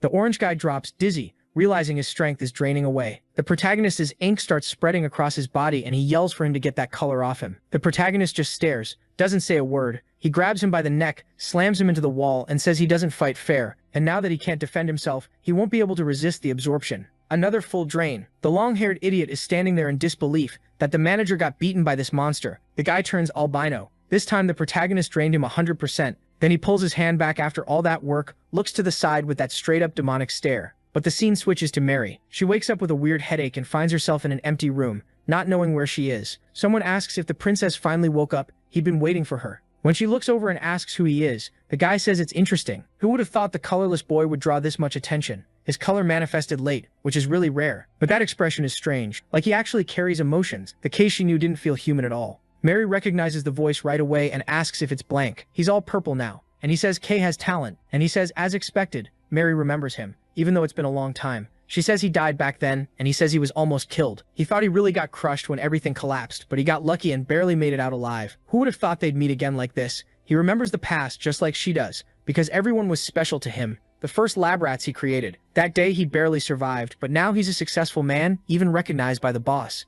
These days he's a shadow executive, and now Mary has to come with him, because he has a lot to show her about how far his research has progressed. A door opens, and there are all these tubes, colorless people walking by, crying quietly, and creatures biting. Mary is terrified, saying this horrible place shouldn't exist anymore. Then someone walks up like, Blank, here's the latest extract. Blank says, good Mary, the timing is perfect. Let's see how the results turned out. She asks if they're still doing what they did before. He says of course they are. How could they not use something this incredible? And he welcomes Mary back, saying she's returned to the extraction system. Next chapter starts with the whole city getting wrecked. Everyone's running, saying the gang members have lost it. People need to get out before they get caught in the mess. And the crazy gang member is Kay, who keeps beating people down one after another. He ends up in front of a tunnel and asks if Mary is in there. The long-haired guy gets drained too and says yes, the person he's looking for is in there. Yeah, I did what you wanted, and then he gets punched and knocked out against the wall. The protagonist calls Nero and tells him to point out where Mary is. The little creature follows the path and starts walking while everyone else watches. And another group runs in and gets drained by the protagonist. Kay says he doesn't have time to deal with them one by one, so he's gonna end this fast, which is easy with this technique he learned. He makes that giant drill thing surge forward, ripping through all the walls. Meanwhile, Mary is saying Blank is insane. What is wrong with him? Why does he keep doing this? Blank turns confused, like, Mary, why are you so mad? I like you so much and I'm grateful to you, because you were my test subject. The reason my research could shine. Now look at that incredible extraction. A guy stands in front of a door begging them not to do it. He wants to live, but they beat him, tell him to stop whining and shove him inside while he screams for help. Then the door slams, the machine turns on, and a red color starts getting extracted. Mary watches, horrified, saying nothing changed. It's exactly the same nightmare as before. While someone lifts up a vial and says the color is wonderful, Blanc says everything is getting brighter and purer. The early experiments went wrong, he barely produced any color, and he even wasted the samples he got from Mary. So yeah, he's the one who stole her color. He says that's when he started thinking about late manifestations. If someone has the talent to awaken someday, wouldn't that potential be something you could absorb? And not just people. Now he can extract the future from creatures too. Things and people that had no value finally have a use. He believes what he's doing is noble. He's giving these people an identity and making use of them. And finally, after all that research, he managed to create the mixture. He wants to find out how many different places it can be used. Something interesting he learned recently is that creatures are drawn to colors, which means he can control them to a certain extent. Mary cuts off his whole 15-minute explanation, asking how he can talk so coldly without caring. He's putting living people into extractors just to benefit. The city would never accept this. Blanc says he expected that reaction, but he doesn't care if the city accepts it. His research is way ahead of its time. People just can't understand it yet. Mary tells him to shut up, calling him a murderer. If he loves colors so much and extracts them, why doesn't he extract the color from his own body? The color he has must be stained and disgusting. He looks startled for a second, then says no. He already checked his own color. Mary doesn't get it, and he explains, yes, he extracts his own body periodically. He created this thing, so of course he uses it. It's his life's work. He drained his own body and says he was the first one to test it. That's why he has such a wonderful color now, and he's preserving it carefully. Maybe one day he'll be able to use it perfectly. Mary says he's completely lost it, and he laughs, saying, fine, he'll just say everything. Does she know Kay came down to the underground city? She, confused, asks what he came here for. Blanc reveals that taking her to lure him in was the perfect choice. He always wondered why Kay followed her since back then, and it's a good thing he knew because she was the perfect bait to draw in this new discovery, and he can't wait for Kay to arrive. Mary tells him to let Kay go, and Blanc says, no chance. He needs to prepare to meet the guest, because Kay is going to be extremely useful. Then the whole place starts shaking. Blanc asks what that weird sound is, and suddenly the ceiling explodes. Everyone screams to run. People scatter, yelling that the place is collapsing. The protagonist drops right in front of Mary. She gets excited to see him, but the kid looks completely dark. Next chapter, we see someone panicking. There's a meeting with Camellia, and someone asks what that child is doing in that place. Another person reports that the child went down into the underground and is fighting Zed's gang. According to reports from some observers, he's attacking their branches to rescue a kidnapped friend. They demand Camellia explain herself right now. She's the one who said to trust the boy. And on top of that, they need to remember all their forces are up at the front of the entrance, because a bunch of monsters are showing up out of nowhere. It's been hard to get support from the pioneers,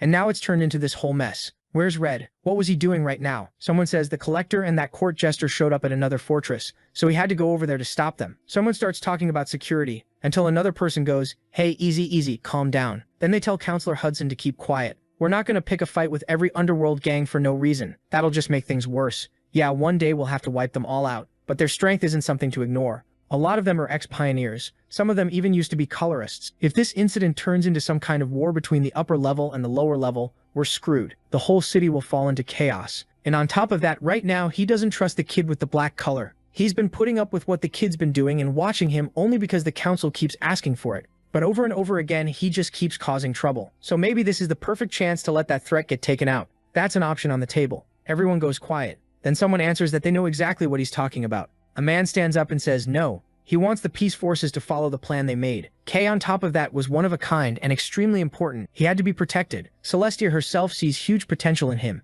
They can't just let him die like that. The guy with glasses says he respected him, since he's on the council even with such a mediocre color. But he never imagined he'd be a filthy, irrational idiot. The other guy gets chewed out and apologizes, stammering that he'll try to meet expectations. Then the first guy starts to get up, saying this is a waste of time. Meanwhile, Camellia says he's worrying too much. For the counselor's own good, she'll help him a little. She'll send members of the Red Squad there with the peace forces. They're all excellent fighters who've already proven themselves on expeditions. The guy keeps staring and says she can do whatever she wants.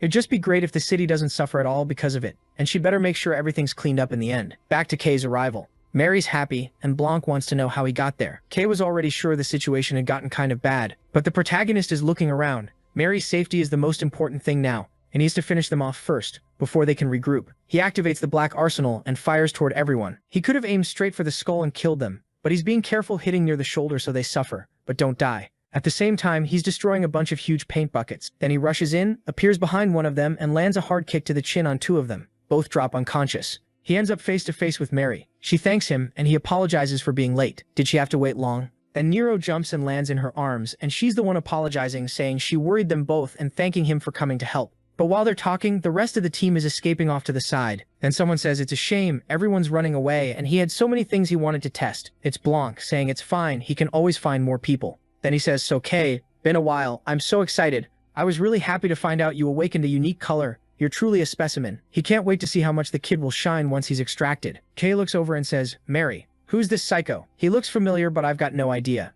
Mary says that's Blanc, the bastard who tried to drain both of them. The protagonist thinks Blanc, wait, wasn't he the guy who got buried? Guess he survived. Blanc pulls out some vials and says, enough small talk. It's time for everyone to start the experiment. from a researcher to his test subjects. A gift. The ink splashes down by the protagonist's feet, and he doesn't really get it. Mary tells him to be careful, because that stuff attracts monsters. Blanc walks over to a lever and says he doesn't like getting his hands dirty with fighting. Those creatures might not kill Kay, but they'll definitely injure him. He pulls the device and says it's dinner time. The cages open, and a bunch of beasts rush the protagonist. He immediately brings color into his hand, pulls out the weapon arsenal, and starts fighting everything. Explosions are going off everywhere. From the corner, Blanc grabs a dagger and says this kid has incredible research materials. Normally, power created by a color disappears, but if he can take this, it'll be perfect. He activates an extraction ability. The item breaks down and starts dripping into a vial. He's excited, saying he's always wanted to see what the color of darkness looks like, but this amount isn't enough. He wants to see what that power can really do. While the protagonist is fighting a swarm of creatures, Mary realizes the situation is bad. Normally, Kay would end this easily, but he can't keep the pace because he's already fought too much. He spent so much color that strands of his hair are already turning white. She needs some way to help him. That's when she sees ink on the floor and remembers the huge containers Kay smashed. She spots a machine, sees some tubes, and decides to try something. She starts hooking everything up, pulls out a tool from who knows where, and shocks it. She tells the protagonist not to touch the ground, and she sends electricity into the ink. The energy starts running through it. The creatures light up, and they all get electrocuted. Next chapter, Blanc is furious that all his masterpieces died. Mary tells Kay this is their chance. The protagonist rushes in, absorbs everything, and starts filling the glove again. Blanc freezes. That was the power of black. It really was the most insane thing, and the thing he's wanted most in his life. Those creatures were nothing but food to it. A truly insatiable hunger that didn't discriminate. It was the perfection he'd been looking for. Now he makes this sinister face and says the kid has to share some of that power with him. He wants to study that color to the fullest. Kay charges him, completely ignoring him, telling him to shut up. The blade clashes into Blanc's arm. Blanc says obstacles are part of research, but a direct fight like this won't work. His skill is in combat, which is why he always comes prepared with an emergency injection. 2 vials get injected into his arm and he starts transforming. Kay has to back off. Blanc says they have a lot in common. Both of them steal people's colors to get stronger. They're identical. He tells Kay to admit they're basically the same. Then he forms a sword in the palm of his hand and throws a green attack at the protagonist. Kay blocks and it turns into a straight-up exchange. Slashes fly everywhere. While Blanc tells Kay they might be fighting, but they could work together and it would be incredible. Why doesn't Kay come with him? Side by side, he'd help a lot with the research. Why doesn't he experience the full beauty of color and reach the essence? With Kay's absorption power combined with Blanc's extraction research, they can discover the truth of everything, the power he's always dreamed of, the pure original aura. He wants to know what Kay feels when he absorbs a color. He keeps attacking, saying he's jealous. Why won't Kay share just a drop? He jumps at him, demanding some ink. The attack looks like it lands right in the chest. Kay steps back, and when Blanc looks again, Kay was actually absorbing the blade. Blanc demands to know what that is. In the same instant, Kay forms the black fist and fires a bazooka-like blast into Blanc's chest, slamming him into the wall. Blanc coughs, saying he doesn't fully understand it, but the kid is incredible. He never imagined you could absorb a color mid-fight like that. The kid is unbeatable. No matter what he does, Kay will just absorb it. Even if their abilities are similar, the difference is massive. Blanc pulls out a vial of black ink and says, unfortunately, he'll have to use this. Kay, seeing it, asks, what are you planning to do? Tired of being alive? Blanc says no. He feels great. This is just to collect more information for research. And besides, this item was made specifically for him. He never wanted to use the first extraction of the black color on someone else. Sure, he might die, but that just makes it more interesting. Black energy starts appearing under his feet and he says it's working. But with that happy villain grin, you can tell it's bad news for the kid. His eye starts getting taken over by ink, and he says it's unbelievable. This color has so much power. He actually manages to form an arm of black ink. He tells Kay to stay sharp because now he's going all out. He jumps in to punch. Kay throws one back. It turns into a clean, brutal brawl, just black arms colliding. Blanc keeps talking, saying it's unbelievable. Now that he's experienced it, it's crystal clear. Kay really should work with him. This meeting was destiny and all that. Kay tells him to shut up and fight. Kay says he's not the kind of person Blanc is, but Blanc just laughs and asks what he's talking about. They have so much in common. Maybe Kay's refusing because of Mary, or because he doesn't have an identity of his own. Every time he absorbs other people's colors, he's still the same parasite. Blanc says he can see it clearly. In the end, Kay is empty. And Kay shouldn't misunderstand. He's not criticizing him. He actually likes it. Spending his whole life without any color, Kay must have been dying of envy. That's how his transformation happened. In the end, he's just someone trying to reach his goals like everyone else. He tells Kay that's an extremely human feeling, and he thinks it's amazing, because very few people accept who their original self is. Then a spinning tool comes flying in, smack, hits Blanc in the head. He looks back. It's Mary yelling that she's out of patience, telling him to shut up, acting like he knows anything about Kay. He didn't even see what Kay was like as a kid. Kay has always been the same. While Blanc is a weird, crazy doctor, trash, and Kay wasn't copying anyone. He's different from other people, but he's still just a normal human. She keeps throwing stuff, telling Blanc to shut up, telling him to stop looking down on Kay, calling him a damn psychopath. The protagonist gives a small smile, and Blanc looks confused, because the kid tightens that aura. Blanc can only think the kid's power is incredible, able to ramp up even more than he expected. The protagonist thanks Mary, then he charges again and fires another bazooka blast straight into Blanc's chest. This time Blanc's whole arm twists. He realizes his body can't handle all that power. He looks up, thinking something about Kay, but before we find out what, he gets completely blasted into the ground. Barely hanging on, he says the kid is fabulous. Kay just stands there quiet when Mary runs over asking if he's okay. He says he is. Looking at Blanc, Kay says the guy's barely alive, but it's time to finish this. He pulls out the dagger saying he can't leave loose ends. But you already know that when someone hesitates like that, the other guy's definitely getting out alive. Blanc coughs and struggles, saying the imperfect power he has wasn't enough to defeat Kay. He wanted so badly to learn more about this color, but Kay should know he hasn't given up. If it's to obtain Kay's color, he'll do anything. Suddenly, the whole place starts exploding. Blanc explains there are ink charges all over the room. They've always made a huge mess down there, so they knew the bill would come due someday. That's why they have a system to erase the evidence. Before the protagonist can say anything, the floor under him explodes too. He falls into a hole, calls out for Nero, and ends up plunging into a massive bucket of ink. He wonders why something like that would be in the underground. Looks like it's everything that accumulated from the extraction room. But then he sees Mary beside him. She's there, her eye already starting to go dark, calling for Kay, and he tells her not to let it happen. She's being swallowed by darkness. The protagonist starts moving, swimming toward her, thinking the only solution is to absorb all of it. The problem is there's too much ink. She'll die before that's possible. He needs to touch her somehow. Then a voice says he needs to remember when someone falls into black ink, there's no saving them. It starts asking questions. Why he got this color? If it wasn't because of that beautiful light, if he'll be okay with all of this. He doesn't understand any of it. But he sees himself there in some glowing version of himself. Suddenly he says no. Once was more than enough. He's never giving up on Mary. Flashbacks start hitting while he keeps swimming toward her. He walks up and starts absorbing everything around the two of them. In the middle of all that drama, he says, "You were the only one who told me I'd become a colorist. The one who believes everyone has their own color and light inside them." But the colored voice keeps talking, telling him he just has to obey. While that's happening, the protagonist starts remembering when they went down to the underground city, the place where discrimination and persecution were even worse. At the same time, it was where he saw Mary's talent. No matter where they were, she could light the place up. She even built her little shop, and he says that if he'd been alone his whole life, he never would have noticed any of that. He would have stayed stuck forever, completely empty, not even knowing what happiness was, but now he understands a little. He knows Lumiel gave him a path to follow through her, and she gave him a reason to keep going. Albino smiles, and we're back to him begging her to wake up, telling her to remember that promise. Suddenly, everything finally gets absorbed, and she drops to the ground. But the protagonist notices she isn't breathing. Then he sees that same aura around her again, that inner energy they talked about. He wonders what happens if he removes that light. It doesn't really make sense, but he grabs her hand and says he has to do whatever it takes to save her. Then, as he starts absorbing it, he says it feels totally different. When he absorbs a color, it feels weird. But this light was coming from inside Mary. He starts feeling fun, happiness, warmth, life, and he thinks only Mary could shine like that. All of a sudden, her hair turns completely blonde, and then she opens her eyes, startled and confused. The protagonist calls out to her, saying he's happy she woke up, while she tries to figure out what happened. She says she fell into a bucket of black paint. Then she looks at her own arm and sees her skin looks more natural. Her hair is bright yellow, and she asks what happened, why she suddenly has color. He tells her to calm down and asks if she feels okay. If anything feels wrong, she says no, she feels strangely fine. He says good,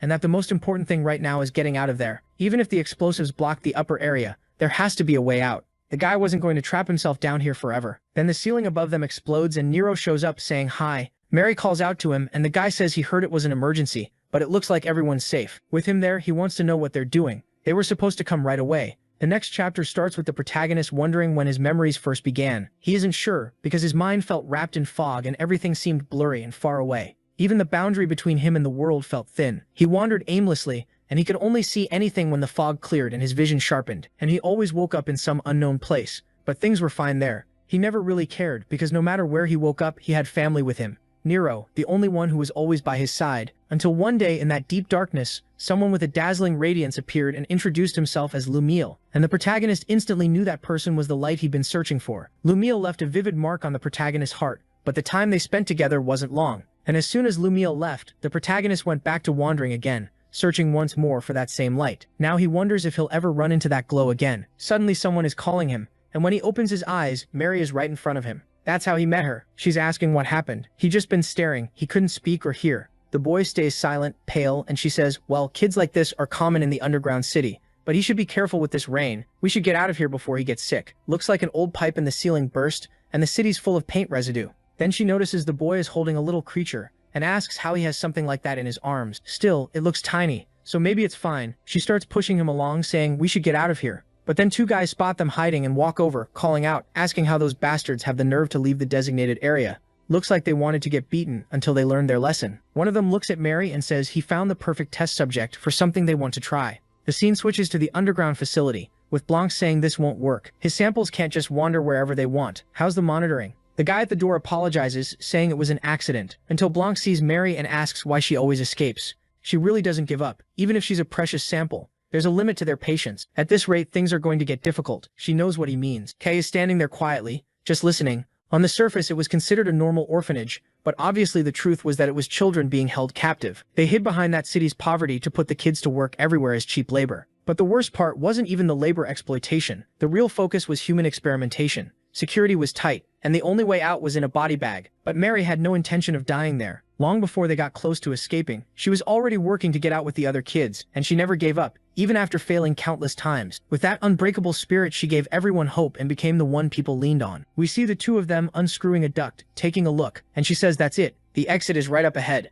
In 3 days, when the guards leave, everyone's getting out. She thanks him, saying she managed to finish everything thanks to him. She gives a small smile, and the protagonist gives a weak little smile back. And he says that was the day he started to like her. Then we see everyone gathered in a yard, kids asking if it's true, and she says yes, but nobody can get caught, so they need to stay quiet. It's the last night they'll spend there. Later, off to the side, she tells the protagonist she wants to go to the Shining City and open her own workshop. She heard even albinos can get jobs there. For now, she'd have to live in the towns around the wall, but it was still 100 times better than the underground. And Kay, what does he want to do when he gets out? He's looking down, but then he says he'd like to be a colorist, because the person he saw was one. Mary is surprised when she hears that it's the first time she's ever seen Kay want something. Then he says he knows it's an impossible dream. He knows how powerless and weak albinos are. All the adults say the same thing. He only ended up in that place because he was searching for that light. But now that he's there, he doesn't even know what he's supposed to do or where he's supposed to go. That's why, even though everyone is excited to leave, he can't really understand the happiness. Mary laughs and says he might not know this, but Lumiel used to be colorless too. The protagonist asks if that's true. She says yes, and even so, Lumiel shined brighter than anyone. That's why she believes every person really does have a light inside them.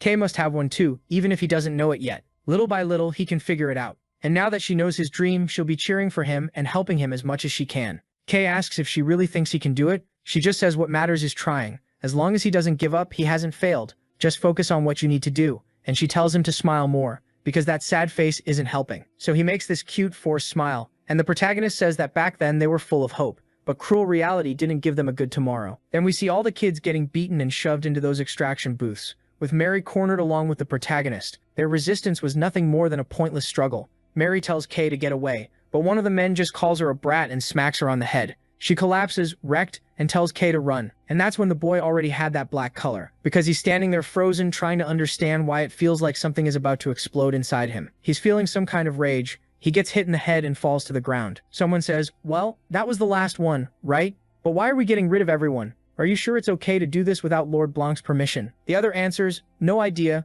just do what we were told. They said this lab got exposed and we need to get rid of the evidence, something like that. The first guy complains, man, having to do all the dirty work sucks. And then the final boss stands up with a black aura behind him. The guys turn around terrified, asking what that is. And then three eyes like some creepy cosmic demon thing. He stretches out his hand and boom, the whole place explodes. Next chapter, the entire place has collapsed. Someone is slapping Kay's face, telling him to open his eyes. It's Mary, relieved that he finally woke up. He asks what happened, and she says she doesn't know either. She just woke up too. But it looks like there was a massive explosion, and when she got up, everything was like this. Nobody besides the two of them escaped. Everyone else is dead. She cries, saying those kids were so kind. Meanwhile, the protagonist is more worried about the shouting coming from deeper inside, telling Mary people are coming, and he tells her they need to get out. If they get caught again, they're done. She grabs his arm and says they have to go to the surface. They can't survive down here. The plan is to live up there and be as happy as possible. For their brothers and sisters, they have to keep carrying their wishes forward. So they head toward the light and we're back in the present, with her helping him climb out of the hole. Gale says he never imagined he'd see the bottom of the underground city. So what the hell is going on down there?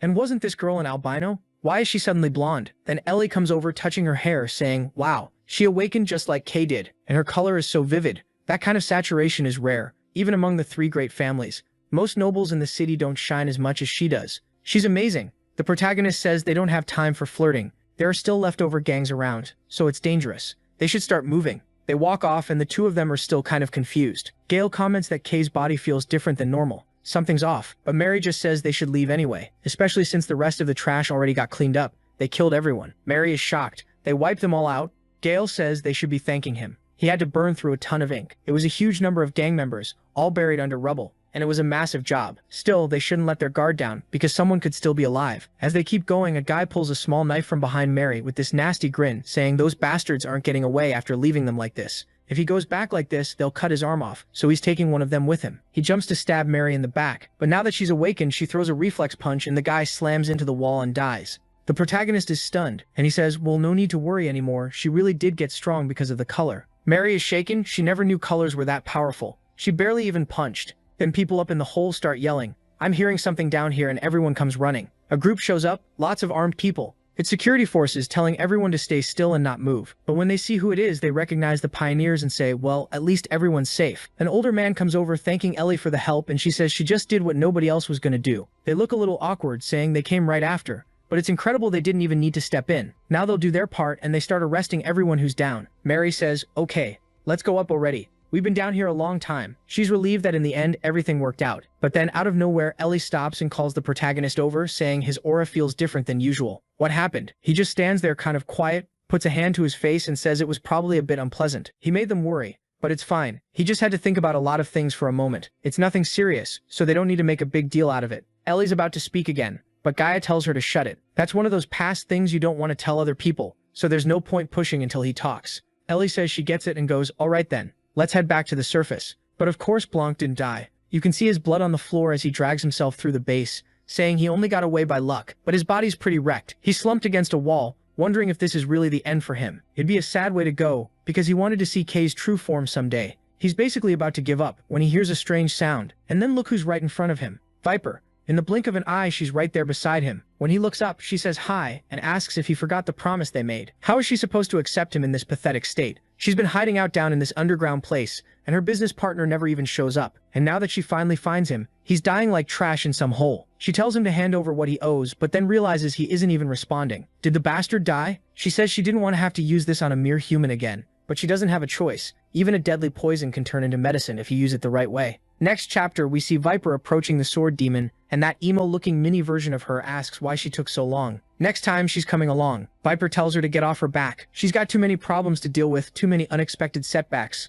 The sword demon comments that she's seriously late. Did she bring what they wanted? She says yes, the item that attracts creatures. She calls it a seed or something like that. Either way, she managed to bring way more than she expected, and maybe her profits are about to go up even more. So with that, all the preparations are done. It's time to start. She jumps up, climbing onto the 19-tailed fox. The sword demon asks if she really thinks this is going to work on a creature that huge. Big monsters like that only move according to the witch's will. He teamed up with her because he thought she had a more interesting plan. But what if the thing goes berserk and starts attacking everything around it? They'll be the ones who get caught in it. Viper says he's way too suspicious. With the witch asleep, the power controlling them has weakened. That makes these creatures' instincts sharper, and if he doesn't believe her, he can watch for himself. She throws the vial onto the creature's head and says if it wants more colors, it'll have to obey. The beast starts thrashing, whipping its tails everywhere, while Viper laughs and says that's exactly what she wants. It's time to smash that cursed city to pieces. Meanwhile, in the city itself, someone's asking what all the commotion is. Others say it's the gangs again, causing trouble like always.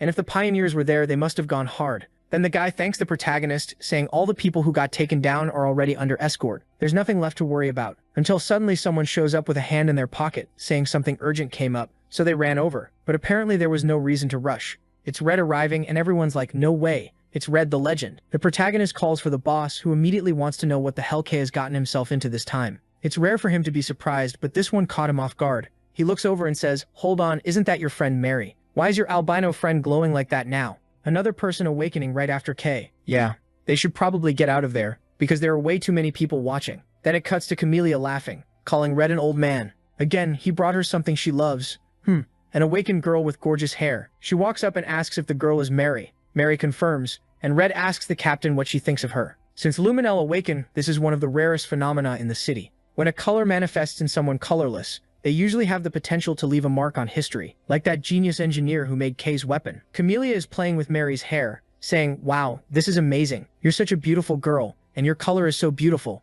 Do you want to join my group, the Dawn Corps? We'll give you anything you want. This world really judges people, huh? The moment you've got colored hair, everyone treats you well. Mary hasn't even answered yet, and Camelia's already telling her to think carefully. swearing she'll treat her 2 or 3 times better than anywhere else. Mary doesn't know what to say, while the protagonist watches. Then she says yes. She wants to join the Dawn Corps. She also has something she wants to achieve as a pioneer. Camellia says that's a great answer, and that all she has to do now is sign the document, until a blonde guy shows up and tells them to wait. He says he was outside, and he's against accepting this girl so easily. There's a test everyone has to pass before becoming part of this. The scene switches to an arena, with Camellia complaining that the guy is unbelievably stubborn. Mary is awakened. If someone else took her, Camellia would be furious. She tells the old guy to answer, but he's just staring at Mary, asking if she's ready. He looks at her weapon, and she says she is. He says the test is simple. She has to defeat the test golem prepared by the team. The golem's combat power is the minimum standard to become a member of the Dawn Corps. If she can't handle that, then she has no right to set foot on the Black Earth. Mary looks nervous, asking if she really has to beat a monster that big. He says it's already unusual. They're testing her without scheduling, but this is the minimum needed for other people to accept her. She might be an engineer who isn't used to fighting, but if the color she carries is real, then this should be easy. So she's face to face with the golem. The guy tells them to start, and the creature charges in to smack her. Mary dodges, terrified, and the thing keeps swinging while she backs up. Camellia tells him to stop scaring the girl. If she leaves their organization because of this, Camellia will be furious.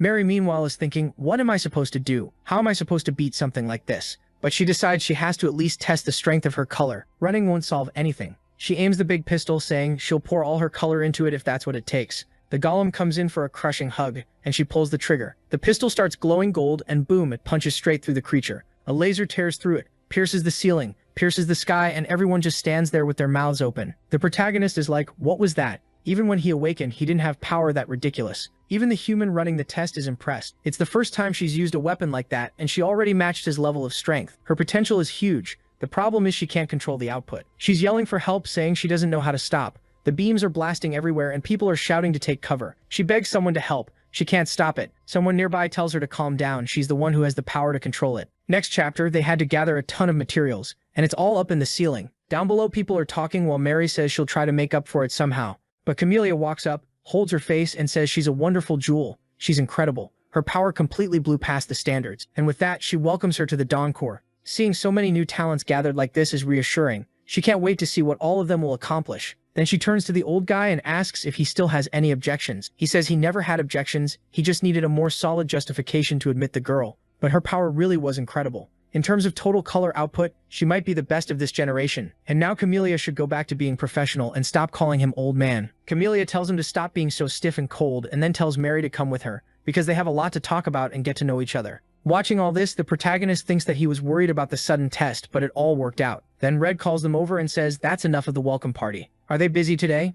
The protagonist says no, and Red says perfect. He's been busy, but he finally set aside a day to give them some attention. So come with him, because he has something important to show them. And here we go, more training. They're at the training field. Red says nobody's watching there, so it's the perfect place to go all out. They even have super realistic training dummies, modeled after shellback creatures, so most attacks can't even scratch them. He tells everyone to watch closely what he's about to do. He draws his sword and says this is a technique they'll have to learn if they want to survive in the Black Lands. He strikes the dummy's shell. Nothing happens. He says it doesn't matter how strong your exploit is. It isn't all powerful. Sooner or later, your blade hits a limit. Out there, it's normal to run into creatures that take no damage at all, and others that regenerate endlessly. So how do you deal with that? That's when his blade starts turning red, and he activates Chroma Manifestation. Ellie asks if it's what she thinks it is. He says yes, it's the same technique he used against the sword demon, the power called Chroma. You draw out the latent color inside your body by saturating your soul, and you use it to shine with different forms and effects. The moment you apply that kind of color coding, you gain overwhelming strength that doesn't compare to your normal state, and then things that used to be uncuttable become easy. His blade slices through the training dummy like paper, and he says that's what they need to start polishing. Each of them needs at least one trump card because you never know what'll happen in that place. Ellie is stunned. He barely even swung properly, and the thing got shredded. Kay asks if they need to learn that to become a colorist. Red says that's the basics. Once they reach the higher levels of A rank, they'll see tons of people using it. And to move up to S rank, you need multiple techniques. Only then are you recognized as a true colorist. He tells them to grab their weapons and get into position, because now he's going to teach them how to train Chroma. It's basically an extension of skills they already have. They should remember the feeling of using an ability with all their color expanding. Chroma is different. Instead of letting the ability do whatever it wants, you guide it from your body into your weapon, while pushing your color production to the limit. It's not easy, but it's simple in theory. He tells them to try. Gale and Ellie start focusing, and Red tells them they need to pull way more energy. Even if they turn pale and their hair goes white, they have to give it everything. They strain hard. Gale's head is already turning kind of gray, and Ellie's hair too. Both of them can feel their color draining away. Red says, yeah, you're gonna realize this isn't easy. For you three, this is a great start.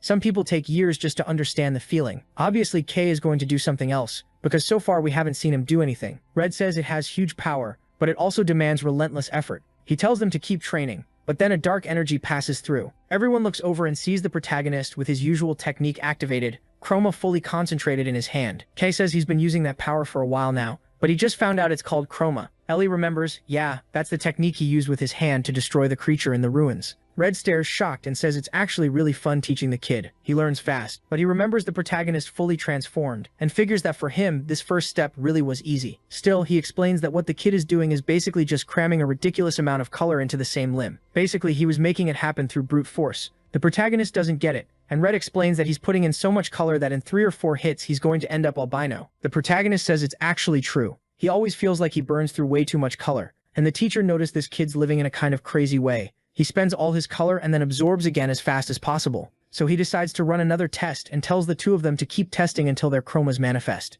If they don't want to be stuck behind K forever, they'd better work hard. Then he tells the protagonist there's something way more urgent than chroma. Depending on the situation they end up in, he could be in much worse shape than Gale or Ellie. He orders him not to use that exploit, and the protagonist asks why not. Because the kid needs to train the absolute basics, learn to use his own color efficiently. He's spending 100 units of power when 10 would do. The power might look amazing, but as fights drag on, it turns into a double-edged sword. Running out of energy and color in the middle of a battle is insanely dangerous. He understands the kid's acting on instinct, but he's doing it with zero control. The way he relies only on absorption in fights is really risky. And if he goes full albino surrounded by creatures, it's over. The protagonist says, yeah, he knows he's kind of in danger, but what's he supposed to do now? Red tells him to start releasing every drop of power he can. He says okay, and starts expanding his aura. The teacher freaks out, saying it's unbelievable. Since the last time he saw the kid, he's gotten way stronger. And K is over there completely wrecked. Doing all that summoning without the weapon he's used to is way too hard. But Red tells him to keep pushing. If he weakens even a little, he's going to get beaten down. The protagonist is getting exhausted, and Red says it's embarrassing. How does he want to be a colorist if he can't even handle this? Where's the kid's determination? He gets mad, and after a while, everyone's exhausted, collapsed on the ground, chugging a bunch of potions. They ask if they really have to do this every day. They've lost count of how many inks they drank. The teacher says, well, for the first day it's fine. Let's call it. Everyone leaves totally wiped, with Gale saying he just wants to sleep. Then Red goes, wait, where do you think you're going? Get back here, we're done with ink training, but where are you headed? The real training starts now. Nobody's skipping combat training because that's the most important part. And he tells everyone to come at him like their lives depend on it. K is the first to complain, saying there's no way they can win now that they're exhausted. Gale starts to say something too, but Red cuts him off, saying it's ridiculous. They thought training would end with just chroma practice.